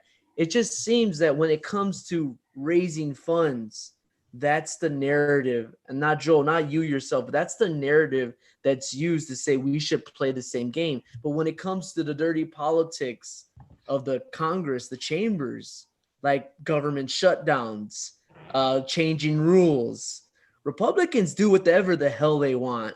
And Democrats say we have to respect our colleagues. So it seems like Democrats are always standing to the side and saying, no, we're not going to play by the same rules because we have values. So they always play the nice guy, and they always become losers. But the moment that Republicans become assholes, they're winners. So I kind of have an issue with saying we should play the same rules when we allowed Amy Coney Barrett to be like, it was Trump's right. I agree. Trump should have had that right to nominate. But the Democrats didn't put up a fight. They're cowards. They're spineless. Dick Durbin is spineless because they don't play by the same rules. They don't get scratchy. They don't go for the eyes or the throat. So I'm kind of like, ugh. I respect you, Joe, because you're wise. But that premise upsets me. Yeah, and I agree. I agree with that. I believe Jose Torres may be in the waiting room right now. Oh, Miguel likes to make people wait.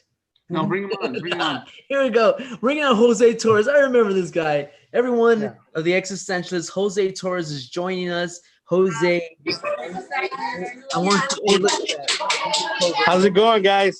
Hey, Jose. Hey, nice to see you again, Jose. Pleasure's mine. Yeah. Where are you at currently? So I'm at the headquarters. We just celebrated a win. We got the whole team here. Which headquarters are This is you? Tammy. She's running for.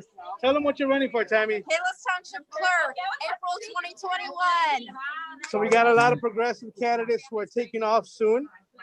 I'm gonna try to steal Maria away in a few, but we're excited. We not only did we defeat the Democratic machine in the southwest side of Chicago, but today we proved that Republicans are not going to win this district.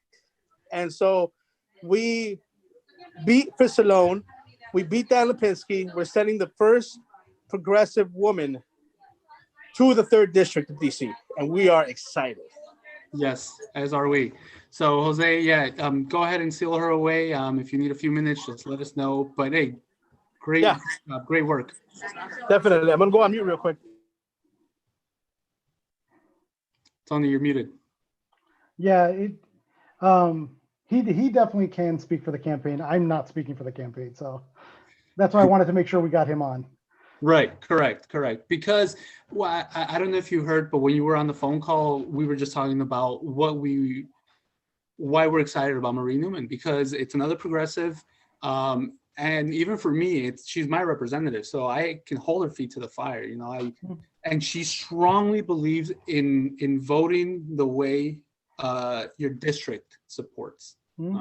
Right, so we have to hold her feet to the fire. She's gonna go in there. She's gonna vote. Hey guys, I'm here with Marie. Hey Marie. Hi, Marie. How are you? Doing Right. good. Congratulations. Well, thank you so much. Yeah. You So- look Good stuff lovely. tonight. Marie, you're going to be my representative. You know what? I can't hear you guys. Miguel, speak up. Yeah. So you're going to be my representative. We're very excited. Congratulations. You took on the machine. Tony, go ahead. It's loud. It's loud. So I'm a little bit of a loudspeaker. Mary, you are the representative for Miguel. You're his representative.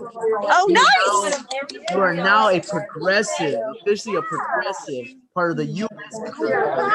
Yeah. We are so excited to know that you are going to hold a position with the other progressives. So we want to see what is it that local organizations that support. What do we do now to really get a seat at the table with you? To make sure we stay in communication. So, we have a structure set up. It's called the Coalition for Change in Illinois 3. It's 45 progressive organizations. So all the IPOs, like, and even the IRA Revolution. So all the groups that Jose is currently leader on. And then there's another 40 or so that have that seat at the table. We already have that structure set up. So we'll continue that, and we'll have standing meetings and have objectives and results to report. Beautiful. So me and Miguel, we run this show, the Existentialists. After your victory, we invite you to come on and speak with us about legislation you care about, issues that are gonna involve our community. So please give us the moment when you have a chance to speak with us. It's a quieter crowd, but I do have a hard question for you. Sure. Okay, one hard question, because I know you're celebrating. Right now, our House leader is Nancy Pelosi. I don't want you to attack Nancy Pelosi. If you want to, you can do that. But what are we gonna do about a leader that pushes back so often against progressive values, that puts AOC in line? What can we do? How can we help you? What is your strategy? Well, here's the good news. There's always power in numbers, right? So we're adding about 15 very progressive members of Congress, and we're expanding the Progressive Caucus. We are also changing the rules in the Progressive Caucus, and you can look at an Intercept article to learn more about that. But what it'll effectively do is require that you vote on bills in a specific way in order to be called a member of the Progressive Caucus. So what that does is that creates accountability, right? So I'm super pleased that I'm voting yes for that. And all of those rule changes. And I think that that group, that very large group, will give us more power with leadership, whether it is the speaker or anyone in leadership, to say, look, we don't agree with you. And no, we don't think your strategy is right. And guess what? There's more of us than there is of you. So that's the strategy. Beautiful. I don't know how much time you're giving us, but you want to say something to anyone that's listening right now, and your supporters. I want to say that this coalition made this happen.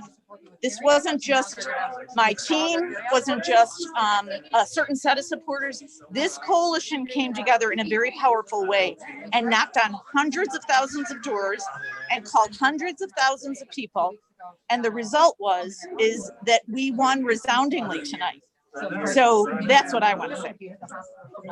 Representative Newman, I could finally say Representative Newman, thank you for running a great campaign. And we really, if we can have you on again in the future, near future, we would love to, okay? Congratulations, happy holidays. A progressive win is what we needed tonight. Thank you so much. All right, Have a good Representative day. Newman. All right, guys. All right. So you heard it directly from the Congresswoman. I can finally say that. It's coalitions that are built, grassroots organizations like the ones that we built in the last 2-3 years that really win. It's not just the candidate, it's not just the issues and the policies. It's real putting boots on the ground, the messages that get through the people, shows like yourselves that put our values out there for others to listen. That's how we win. That's how we win. That's how we stay progressive, and that's how we hold each other accountable. So Correct. thank you for all that you do as well. No, so JT, following up what we were saying, yeah, let's talk about this offline and set up a follow-up interview with Representative-elect Marie Newman. Doesn't that sound? You're a Congresswoman now. Yes, Congresswoman, my Congresswoman. Yeah, I'm excited. absolutely. So let's talk. Let's set up another time. And because I'm here, I'm trying to get some excitement going. Yeah. Hey, yeah. Jose. Yes, the, sir. the invite goes to you too. If there are legislative issues you want to bring to the table, we can unwrap those things together. We appreciate your wisdom. So let me You're gonna get another congressperson for us? no. Hold on. It's the last month. I want to show you the person that really led this. He's a little camera shy. This is Ben Harden, campaign manager extraordinaire. This is the Existentialists. Hello. He's a Hello. guy that Hello, helped us Ben. defeat Lipinski and Oh, that helped cheers. us. Let's hope we have some better results coming in later on tonight. That's So the whole team's here, man. You got Mara, you got Yanira, Berto's in the back, you have Mitch, you have Crystal, Jeanette, Marco. We're all here, bro. We're celebrating. It's Jeanette. We're all out here. We're kicking butt. But yeah, send me an invite. I'll be on your show anytime. All right, hey, Perfect. go enjoy yourself. Celebrate. All right, guys. Take earned care. it. Yeah. I just did the white power symbol, and I didn't mean to. And we were able to get Marie Newman. Again, I want to say thank you to Joel. Hooked us up with JT. We've interviewed JT actually before when he was running in the 14th district or the ward. I'm sorry. Check out those videos. Check out those videos. Yeah. I mean, we need people with good progressive values to just keep fighting the good fight. That's really how I think we can just push back against conservatism and just push forward. So again, Joel, thank you, JT, and thank you, Marie Newman. I mean, she didn't have to do that. That was amazing. So we're definitely going to follow up and have a more in-depth conversation with her. What are you shaking your head for? Hey, I just did what I could and tried to get everybody together. You're too humble. You're too humble. Which I quickly Googled the Progressive Caucus, the new rules, and I will have to dive into this, but it's true. The Congressional Progressive Caucus is revamping the organization with new guidelines, new programs. I don't know what you want to call it, but just it's really looking forward. So New standards. Let's call it new standards, new expectations. And what I really like is it's written by Ryan Grimm. He does excellent journalism. So I'll enjoy reading this piece. Hey, R.I.P. Glenn Greenwald.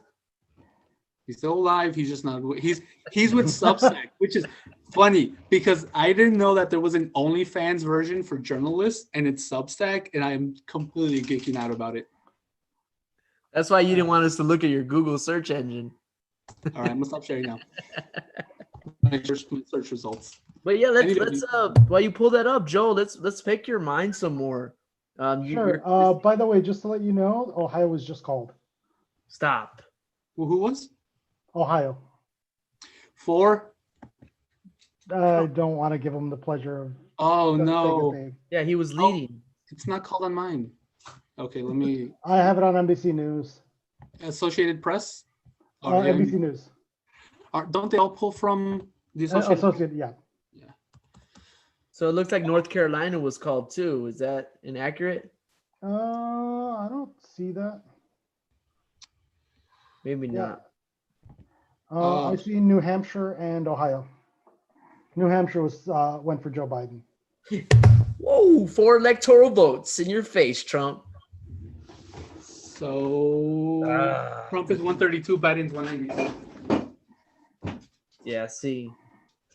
It's bad enough that he had to walk away. I have to leave. I had to let the pop out. He didn't want to be in. He didn't want to hear us talking about politics anymore.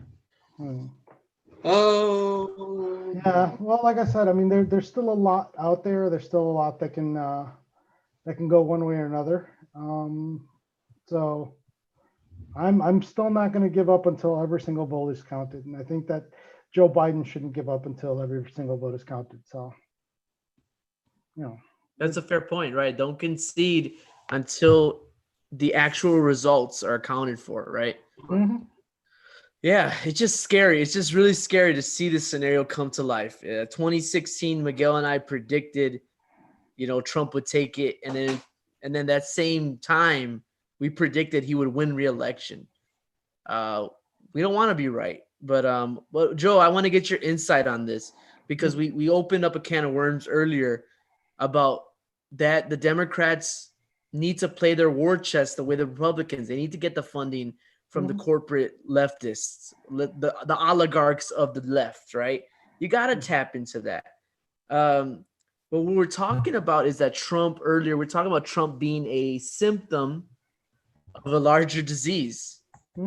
And so I want to get your insight, use your statistical analysis. What's happening?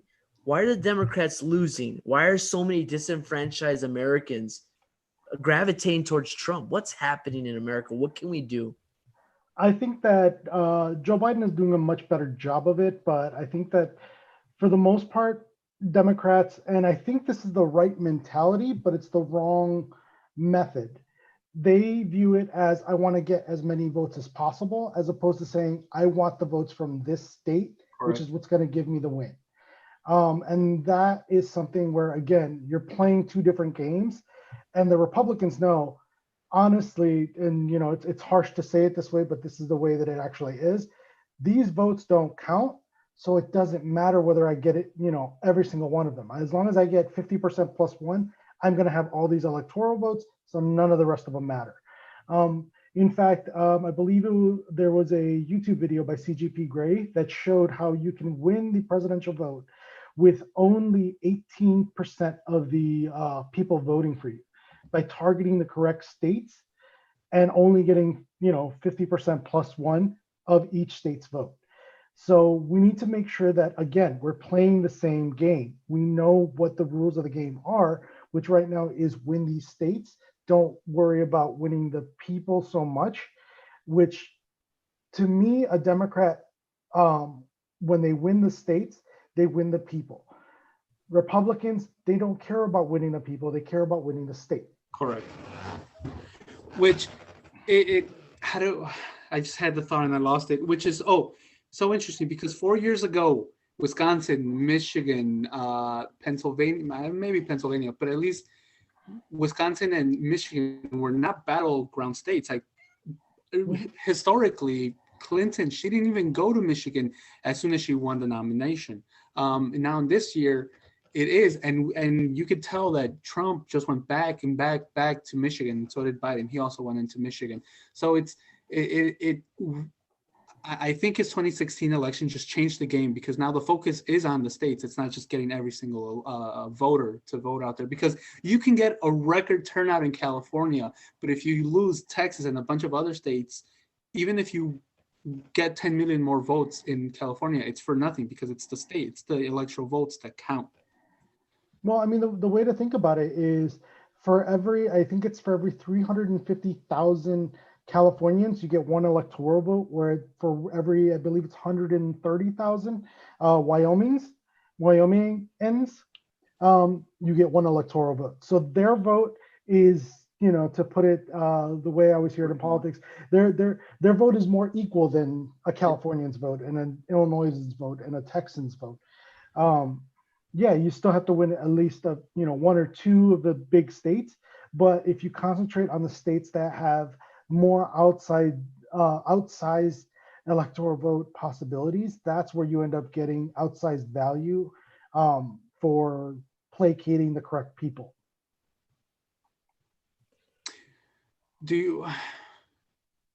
It's hard to tell because obviously you have the Rust Belt and you have the Sun Belt, and those very different states, very different living conditions. Do you think it's the suburbs that have helped Trump retain this, or do you think they will still come out for Biden? Because I know that was a big thing with Trump. He was imploring suburban women to, why don't you like me? Just a few weeks ago. It was desperate. Come on, suburban women, why don't you like me? So I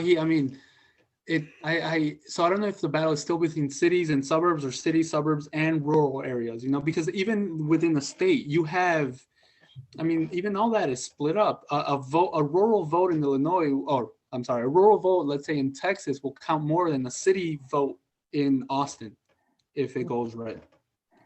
Yeah, not only that, but you have the voter suppression policies that you'll have, like in Harris County, where they were trying to restrict the ballot boxes, the early vote drop-off boxes, to just one in the county. Harris County has, I believe it's 3.5 million people in Harris County versus some of the other counties that might have 3,500 people in the county. So we need to make sure that we address those sorts of situations. I think it's very emblematic that the Republican Party only really cares about getting their votes out, not every vote out, whereas Democrats care about getting every single person to vote out. I know me, I've got family members who I greatly disagree with their political choices, but my thing is go out and vote. I don't care whether you're voting for my person or not. I want you to go out and vote. Sure, if they're not voting for my preferred candidate, I might be slightly less enthusiastic to get them out to vote, but I'm not going to try and stop them. If they go out and vote, I want them to to make their voice heard, but I don't want to hold anyone back. Correct. Tony? So I have an interesting intake. So hypothetically, Joe, what's your input on the Senate races? So Lindsey Graham kept his hold. It looks like Mitch McConnell took down Amy McGrath terribly. What do you think about the Senate and the House? If Trump wins, do you think the Democrats will be able to grab the Senate, keep the House? I think that that's a much tougher race. We're looking at trying to pick up 4 seats if we don't get the presidency. If we do get the presidency, we need at least 3 for a 50-50 tie. And of course, we lost Doug Jones in, I believe it's Alabama. But so we lost that one. So really, we needed to flip 5, not really flip 4. I know that Martha McSally looked like she's losing to Mark Kelly. In Arizona. And there's a couple of other races that still look a little too close to call, but it becomes a much tougher time, especially if we're not winning the White House as well. Joel, I'm going to play a little game of guess who is this? Okay. And I need you to let me know who is this person. Well, considering it says Mitch McConnell says no concerns, I'm going to guess that's Mitch McConnell. Yeah, Guy, what's up? You didn't give him. You didn't really make that very difficult for me. Download the image. Hey, I'm not going to put in that work for this right now at this moment. All right, leave me alone. Yeah, the the issues with the hopefully former majority leader's health. Um, I think that I'm not personally religious, but if I was, the fact that it seems that the majority leader ended up severely sick, the fact that her nomination was a super spreader event for COVID-19, the fact that a significant portion of Republican senators ended up in a situation where they were trying to ram her through, but yet COVID was spreading like wildfire throughout that party. Again, I'm not religious, but I almost want to say if you are, how could you not take that as a message that maybe you're doing something wrong? Right, right. Just further on that, since we're talking about Mitch McConnell, his reelection, and if for some reason the Republican can hold on to the Senate, it's devastating because a few weeks ago, Trump really wanted another stimulus package for people because he was down in the polls, might as well send money out, put his name on the check, send them out. The two people that stood in his way were Pelosi and Mitch McConnell. Now, even if Pelosi played ball and passed it through the House and sent it to the Senate, Mitch McConnell is at that point now where he doesn't care about helping American people through this economic depression and with COVID. So I think he is the most dangerous person. You might say it's Trump, but I would say it's McConnell at this point who will be reelected. And just because what he can do in the Senate will cause so much damage, which includes blocking more economic help for the people and then putting Amy Coney Barrett through. Your thoughts? I think that collectively, both of them are probably the most dangerous things to our republic that we've ever seen. The fact that we have someone who is willing to flagrantly violate rules that he set up, I think is very disconcerting. I think that having Trump be his president, and then being able to say, "Oh, well, I don't like how the package that is going to deliver relief to a significant portion of the population is going, but I'm going to delay that for 300 days." Mm-hmm. But I've got 2 weeks to put through a Supreme Court nominee, which was literally the fastest we've ever had a Supreme Court nominee during an election season. It's happened in the past, but it's never happened as fast as it did. I think that really says that we could end up in a very dangerous situation for our republic. I think that the people who voted for Mitch McConnell and who voted for Donald Trump don't understand the fact that they say they don't want, a socialist place like Cuba, but the problem is we're ending up in more of a fascist regime like Italy in the 1940s. Bringing the Mussolini. What I am excited about is all the memes that are going to be coming forth. That's not serious. Yeah. Well, just to speak frankly, it looks like Nancy Pelosi is gonna largely win over Shahid Wattar. It's a shame. I was hoping he would gain a larger ground than what he's got right now. Nancy Pelosi leader. I mean, the bad thing about Pelosi is she's a dino. She is a dino, but she will push in. She pushed the military budget for Trump. Gave him what, extra $80 billion when he didn't ask for that extra $80 billion on top of the military budget that is already bloated. She is not going to provide meaningful opposition. I think it depends. I think under a Joe Biden leadership, as long as they fall in line, they can make things happen their way, and it'll probably be some neoliberal fluff, but it might be some crumbs with the progressive leadership there. But here's what I wanted to say about this whole pandemic relief. While Mitch McConnell may be one of the most diabolical people in leadership right now, I say this COVID pandemic fail falls largely on Trump because this guy, he loves to talk so much. He could have easily went to every Republican and said, if you don't do what I say, we're coming for you, bro. I'm sorry. He's good at what he does. He knows he can get, he's the most popular Republican figure in the party. He can move the base to push Republicans. But then the second diabolical figure in the pandemic, for me, it's not Mitch McConnell. It's Nancy Pelosi.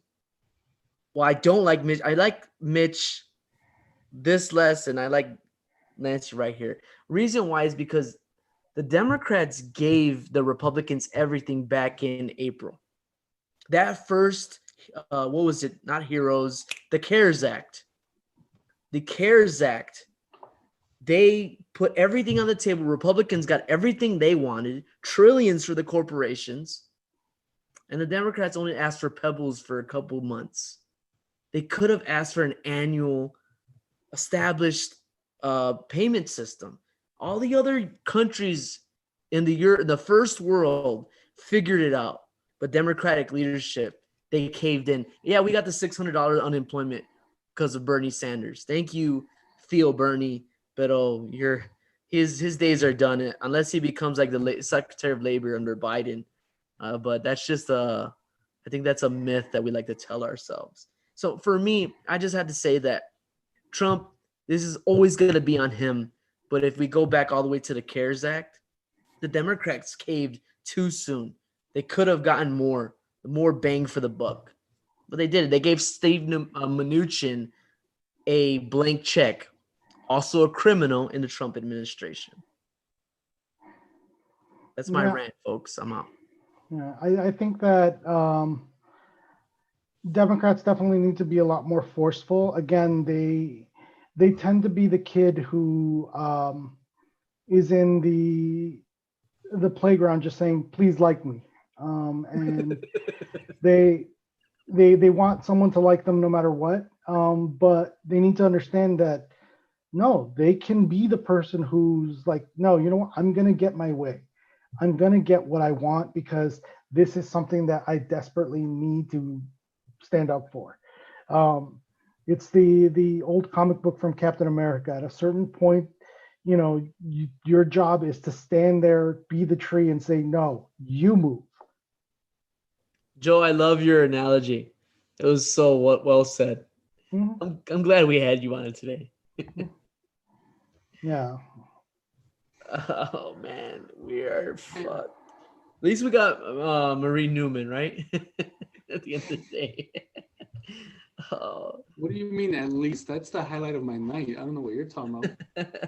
Well, I'm just saying, because of that they're the kid on the playground that wants to be liked. We need fighters, and by not replacing Nancy Pelosi with Shahid Buttar, who I always saw, Pelosi, she's got a giant war chest, but I wanted to believe in something like Buttar having a chance. I wanted to believe at least Lindsey Graham. I first saw at least Lindsey Graham going down, but it looked like he wasn't going to crumble. No, that was going to be a tough race no matter what. I think that they had a really good candidate, but I think that the Democratic establishment paid attention a little too late. So had they paid attention 2 months prior, maybe they had a real shot at getting that seat. Now they had, a pretty good shot of it, but I think that not believing the hype. I mean, if there's one thing that I could say that we need to be a little bit more Trumpian about, it's just, believe that you can take on the world and just go after it and do it. If Democrats had that sort of bravado, there have been so much more that we could have done. Remember, at a certain point, Democrats had, which is something that Republicans, as far as I know, have literally never had in the entirety of the United States Senate. Democrats had a 60-vote majority. They literally could have passed whatever they wanted during the first term of Obama's presidency. And like a public option on healthcare, which he single payer. Yeah, a single payer. I wouldn't have gone with a public option. I agree. The problem is that's where they started. They started with maybe we can get a public option, and then let Republicans say, you know what, we're going to get rid of that. I would have started with, no, we're going single payer. You don't like it? We have a 60-vote majority. We're going to pass it anyway. Right now, Obamacare is one of the most popular systems out there. The problem is most people don't understand that what they're getting as healthcare is Obamacare. Um, it's the adage that kept happening where it was like, if you explain to people something called the Affordable Care Act and all the things that was in it, overwhelmingly Republicans and Democrats supported it, loved it, and were in favor of it. But the minute you said, "Oh no, this is called Obamacare," next thing you know, Republicans were vehemently against it. Like it didn't matter that it was everything else that was in there. It's the fact that we have a two-party system, and at this point, it's more adversarial than it is trying to get things done. Mm-hmm. No, definitely. Yeah, that's such a shame, right? You have the House and the Senate, and you could literally you could pass comprehensive immigration reform, you could pass a meaningful healthcare system, and we got okay, which Trump is managing beautifully, but it's not Obamacare anymore. I love how he bullshits about that when he's literally running Obamacare, and he's just everyone shits on it. Joe, uh, do you have any kind of like optimistic views right now about some of these Senate races that we could like try to hyper focus on? For the Senate, let me take a look and see. Yeah, because we gotta try to match them out. Yeah, like I said, Mark Both. Kelly looks like he's doing well in Arizona, so that's going to probably be a flip. That's Biden's state for now, is all we know, right? Yep. Lujan in New Mexico looks like he's going to be elected. Bullock in Montana, he's leading with 47% of the vote. Who else do we got? We got Smith in Minnesota. All right, sorry guys, back. I was hungry and I got a beer, cheap beer to dull the pain. Yeah. We've got Greenfield who's lagging behind. It's 85% of the vote. She's down 102,000. I wish I could say I was optimistic about that one, but that doesn't look very good. Joel, can you provide some insight? Do you think it is mail-in voting for the reason why Texas hasn't been called yet? Texas is usually called pretty early on in every presidential election that goes red. I think it's the demographics. I think that it's the demographic change. I think that it's the fact that the mail-in ballots have been are still kind of trickling through, and the fact that there's so many early votes that, if I'm not mistaken, Texas is a state where they don't start counting the early votes until after the polls close. Right. Okay. So there's still a lot that's going to be counted. So they're not discounting anything because, it very much could be a red mirage. But, and I say that being from Texas, born in Harris County, Jefferson Hospital. But, it's a rough state to flip. I think that there is still the possibility, but I think that it's a little bit of a long shot at the moment, considering that they're down 600,000. But yeah, I think it's mail-in votes. I think it's early votes. Can I just say, I don't know if you guys can update me on anything, but I'm really shocked about fair tax losing right now. They won. The propagandists on the right, it looks like they're winning. I actually have not seen the election results for that, so here, let me share it. That makes me a little I thought we were gonna take it. There, Joel, it's on screen. Can you see it? Zoom in. Yeah, 77% reporting. I'm curious where the other 23% is. Do you think that's a mail-in, like a mail-in gap as well? Maybe. I would have to see where the votes are still left to count. If it's primarily in Chicago, I think that it stands at least a marginal chance of winning. And if it's downstate Illinois, because I think people when they come to Illinois, I think are pretty shocked at the fact of how different Chicago is than the rest of the state. Correct. So I'd be very curious to know where these votes are left. Yeah, I went into this game about fair tax very optimistically that we were gonna take it.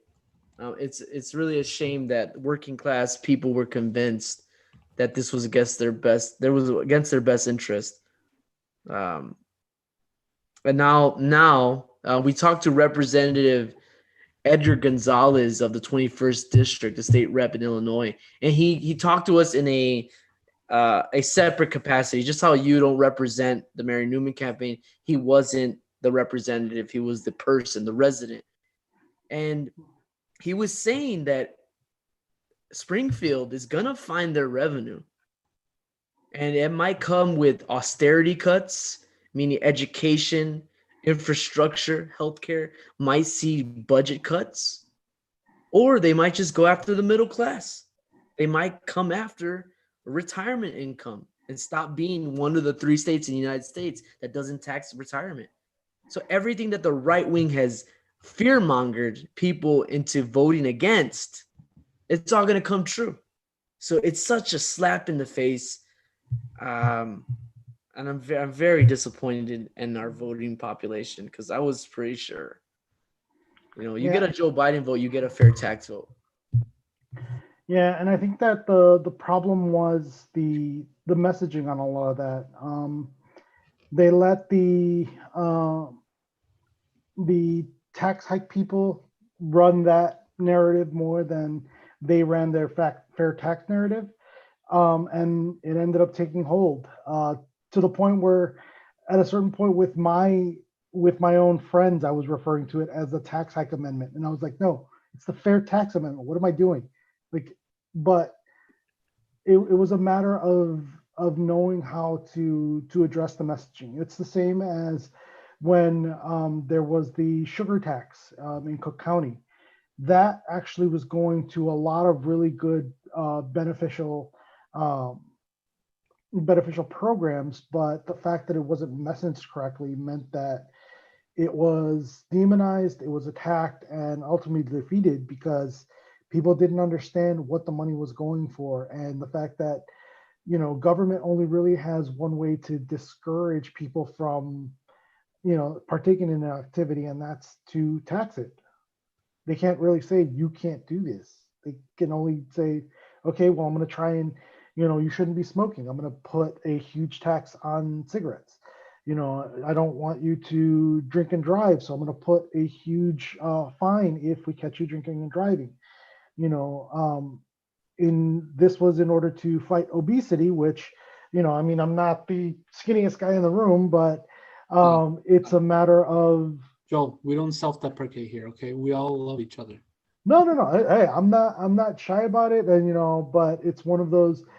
I admit to the fact that people can get like me, and I don't want people to suffer from different. Like, I'm lucky enough that I don't suffer from any major health effects right now, but I know that this is putting me in danger of it. So it's something that I'm concerned about, and I think that especially children, they have less of a way to address that, especially when things like sugar is subsidized at such a high amount. With that, the fact that we needed that narrative to come out correctly in order to make sure that we were protecting people who can't protect themselves was something that I was very disappointed in the Democratic Party of Cook County, that they didn't address that correctly. That's very good insight. It's true. A lot of this is coming down to messaging, even to connect us back to the national election. Pennsylvania, they do fracking in Pennsylvania, and Trump kept telling Pennsylvanians that Joe Biden was going to ban fracking, which we know he already came out that said he's not going to do it. Again, the reality is one thing, Trump's messaging is another. again, it's one of those things where I think messaging sometimes just overtakes reality, and that's what grips on people's mind, and that's how people react upon of that impression that they're given instead of the actual reality. By the doesn't way, necessarily, but Hawaii was just called for Joe Biden. yeah, I mean, three votes, Hey, four votes. That's four votes we didn't have before. True. Yeah. So what is it? I have 223 to 145. Does that mean it's Yeah, that's what 226? No, I have 223 as well. Oh, it is still 220. So Trump is still gaining more at this moment. But go on, Nigel. No, I was going to say, which might or might not be the case for why Biden is losing Pennsylvania. It might be the messaging. It might be the mail-in votes, which I'm going to lean towards the mail-in votes instead of the actual messaging.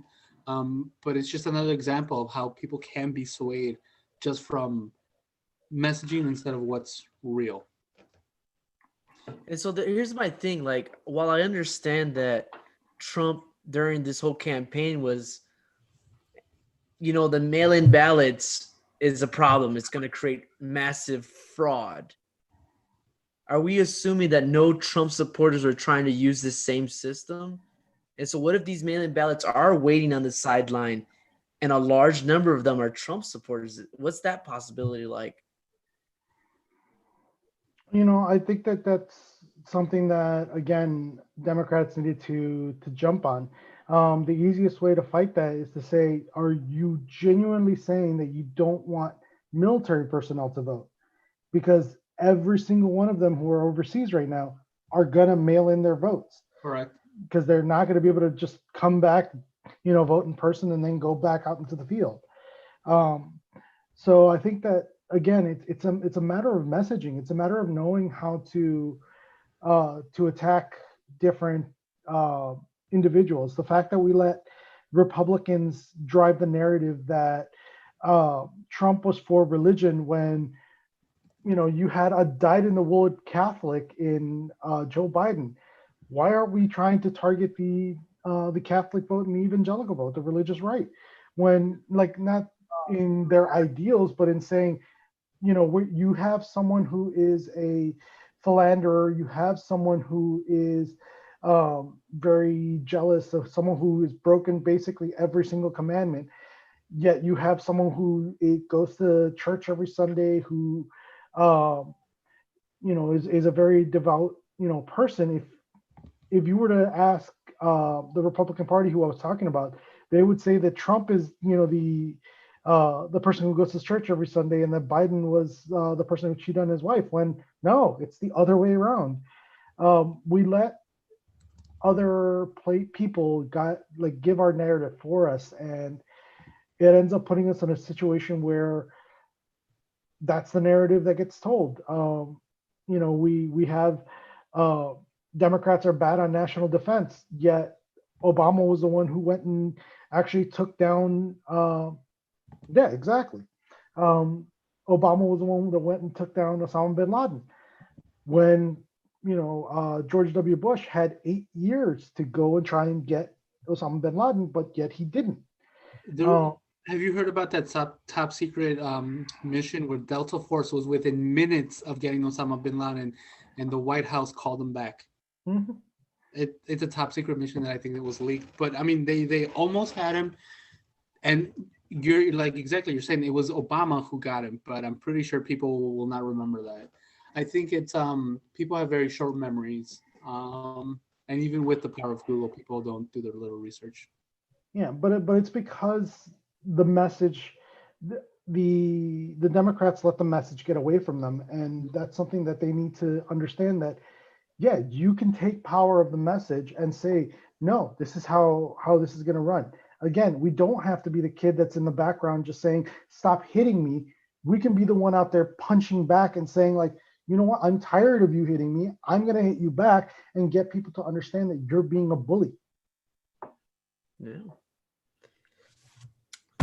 So, Joe, what should people stay up? Should they wait till a couple days from now? What should we do? I'm gonna stay up. I want to see, because last 2016, Miguel reminded me it was around 2:00 when the results came in. I'm Yeah. gonna stay up. Should I stay up? I mean, if you want to, you always can, but I think that Pennsylvania is probably not going to be called for a few days. Wisconsin's probably not going to be called for a few days. Wisconsin right now is 70% in. The polls have been closed there for like 4 hours or so. Texas is not in. Yeah, Texas is not in, so I'm sure they're still counting votes. Michigan's not in. Florida's not in. Yeah, I mean there are still a lot of votes out there, and I would not be surprised if the current president decides that he wants to go out there and Their victory. yeah, declare victory prematurely. I'm sure that's probably not the first thing that he's done prematurely, but it's a matter of making sure that everything gets counted before we declare, victory. Okay. So that's a good optimism. Let's do worst case scenario. Nice. Oh, what's up? Sarah McBride became the first transgender state senator in U.S. history. Nice. Hey. Yeah, pull that up, Miguel. Pull that up. Delaware. Sarah McBride. Did you just The viewers me of the Joe Rogan podcast? Miguel, pull that up. It's rude. Pull it up, Jamie. Jesus. Copyright. Jesus. That would not. Let's see this. Here we are. First transgender state senator in U.S. history, Sarah McBride. Awesome. Good for her. Yes. A congratulations to the LGBT community, the transgender community. Wow, Delaware, right? This comes in the face of all the transphobia, the hatred of people of different genders, who identify outside of that, that binary. Good for McBride, state senator McBride from now on, right? Yeah, it's wonderful. Well, thank you for that moment, Joel. Let's end it on the worst case scenario, because I want people to pay attention that Joel just said we should wait a couple days because Pennsylvania may take some time. Florida still needs to come in. Texas still needs to come in. I feel, look, Nevada kind of went slightly red. I didn't even notice that. But I think Nevada will be Joe. But Nevada's 1% in, so let's not jump. Sorry, I got too excited. we had talked about this before. Nevada has a lot of unions in there, so it conceivably plausible that it will go blue instead of red. Yeah, so that's why I was going to that worst case scenario. Is a 2024 Democratic ticket, does it look like the same neoliberal attempts, or does it finally lean towards like a Ro Khanna, a Nina Turner? What kind of prediction? Will she be of age by then? I think no, she won't be of age of then. She'll be. That's never stopped Republicans before. The rules are not really something that they respect. Why should we? We're the kid that likes to be liked. But like I honestly predict a Ro Khanna or a Nina Turner or maybe some other figure that I'm not thinking of right now. Tony B, that's what I'm thinking of. You'll be 35 by then. I can't even challenge Dick Durbin yet, so I doubt that'll happen. But yeah, Joe, let's get some last insight from you about a worst case scenario 2024. Do you think they're going to learn their lesson? I think that they were very close to learning their lesson this time around. I think that if the Democrats lose this year, if nothing else, it taught them that this was the first time that we had a Democratic nominee who did not win New Hampshire, who did not win Iowa, who did not win, I believe, Nevada, who did not win a lot of the early states. And then they decided to coalesce around a candidate who, while he could have been popular in 2016, wasn't as popular in 2020. And while I don't think that he's going to lose just yet, if the worst case scenario does happen, then I think that Democrats need to sit down and like establishment Democrats need to sit down, take a long look at themselves and ask themselves if they really know how politics works. Because the Republicans have figured it out pretty well and are putting in, I mean, we had the first representative that was a QAnon conspiracy theorist, who I'm not gonna even mention because I just can't. I'm just can't. But I think that we need to understand that again, we need to fight the same fight that they have. We don't fight fire with a smaller fire that we can control. We fight fire with water, and we put it out so that it can't be lit again.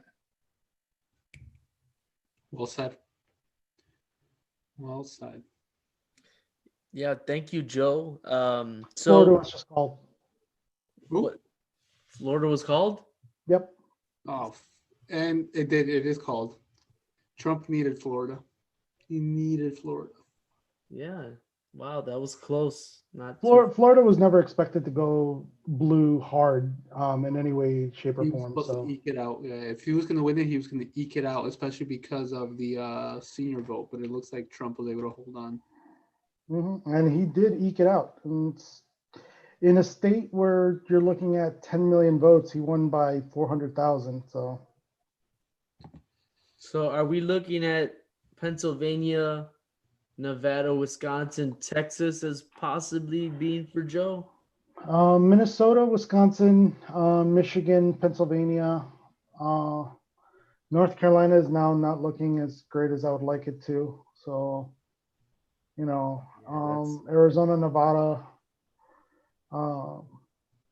yeah. The map is tightening up a lot more now. So it looks like Joe needs Nevada, Pennsylvania, and what? Maybe at least Wisconsin, Michigan, one of them? Yeah, he needs. Pennsylvania puts him at 243, plus Nevada 6, it's 249.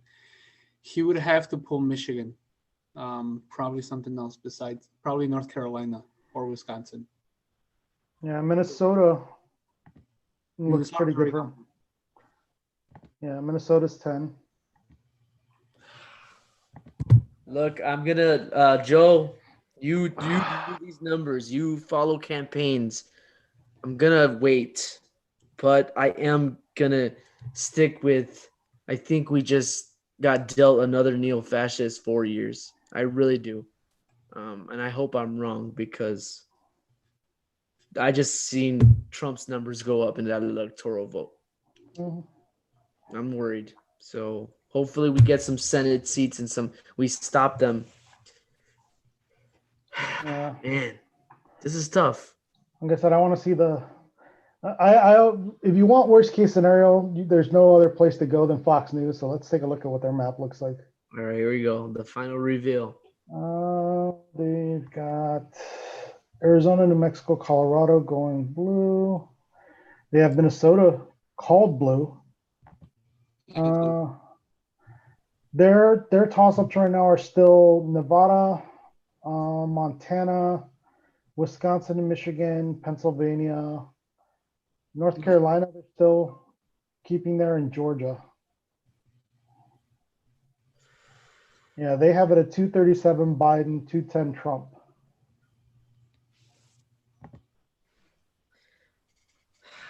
Yeah. Kiddos, hi, I'm getting exhausted and I have to go to bed and wake up soon. Yeah. Okay, Joe. We're gonna take your advice. I think all our viewers should just get some rest and let's just hope if you're against Trump that these mail-in ballots come in or the rest of the ballots need to be counted and we do see a Biden victory because let's literally hope for a better tomorrow. Yes. I don't think I'm gonna sleep that well, but yeah, it's definitely not going to be a good night's sleep. Joe, thank you, Guru, for coming on and really giving us your wisdom. Our viewers appreciate it. Everyone listening, make sure you subscribe to the Existentialists on YouTube. Don't forget to like us on Facebook. Join the conversation. Share these videos. Comment. Ask questions. We invite you to DM us so you can go live with us in some of these conversations if you are politically savvy and enjoy these kind of dialogues. My name's Tony B. This is our guest, Joel Zuniga and Miguel Gomez. We are the Existentialists. Thank you. And now watch us be awkward in the last streaming seconds. Thank you, everyone. Thank you All right, guys. take care, Joel. All right. All right. Bye, Joel. I think you just turned off his camera though. Oh, and he muted. Better not be pulling. Joel, come back on.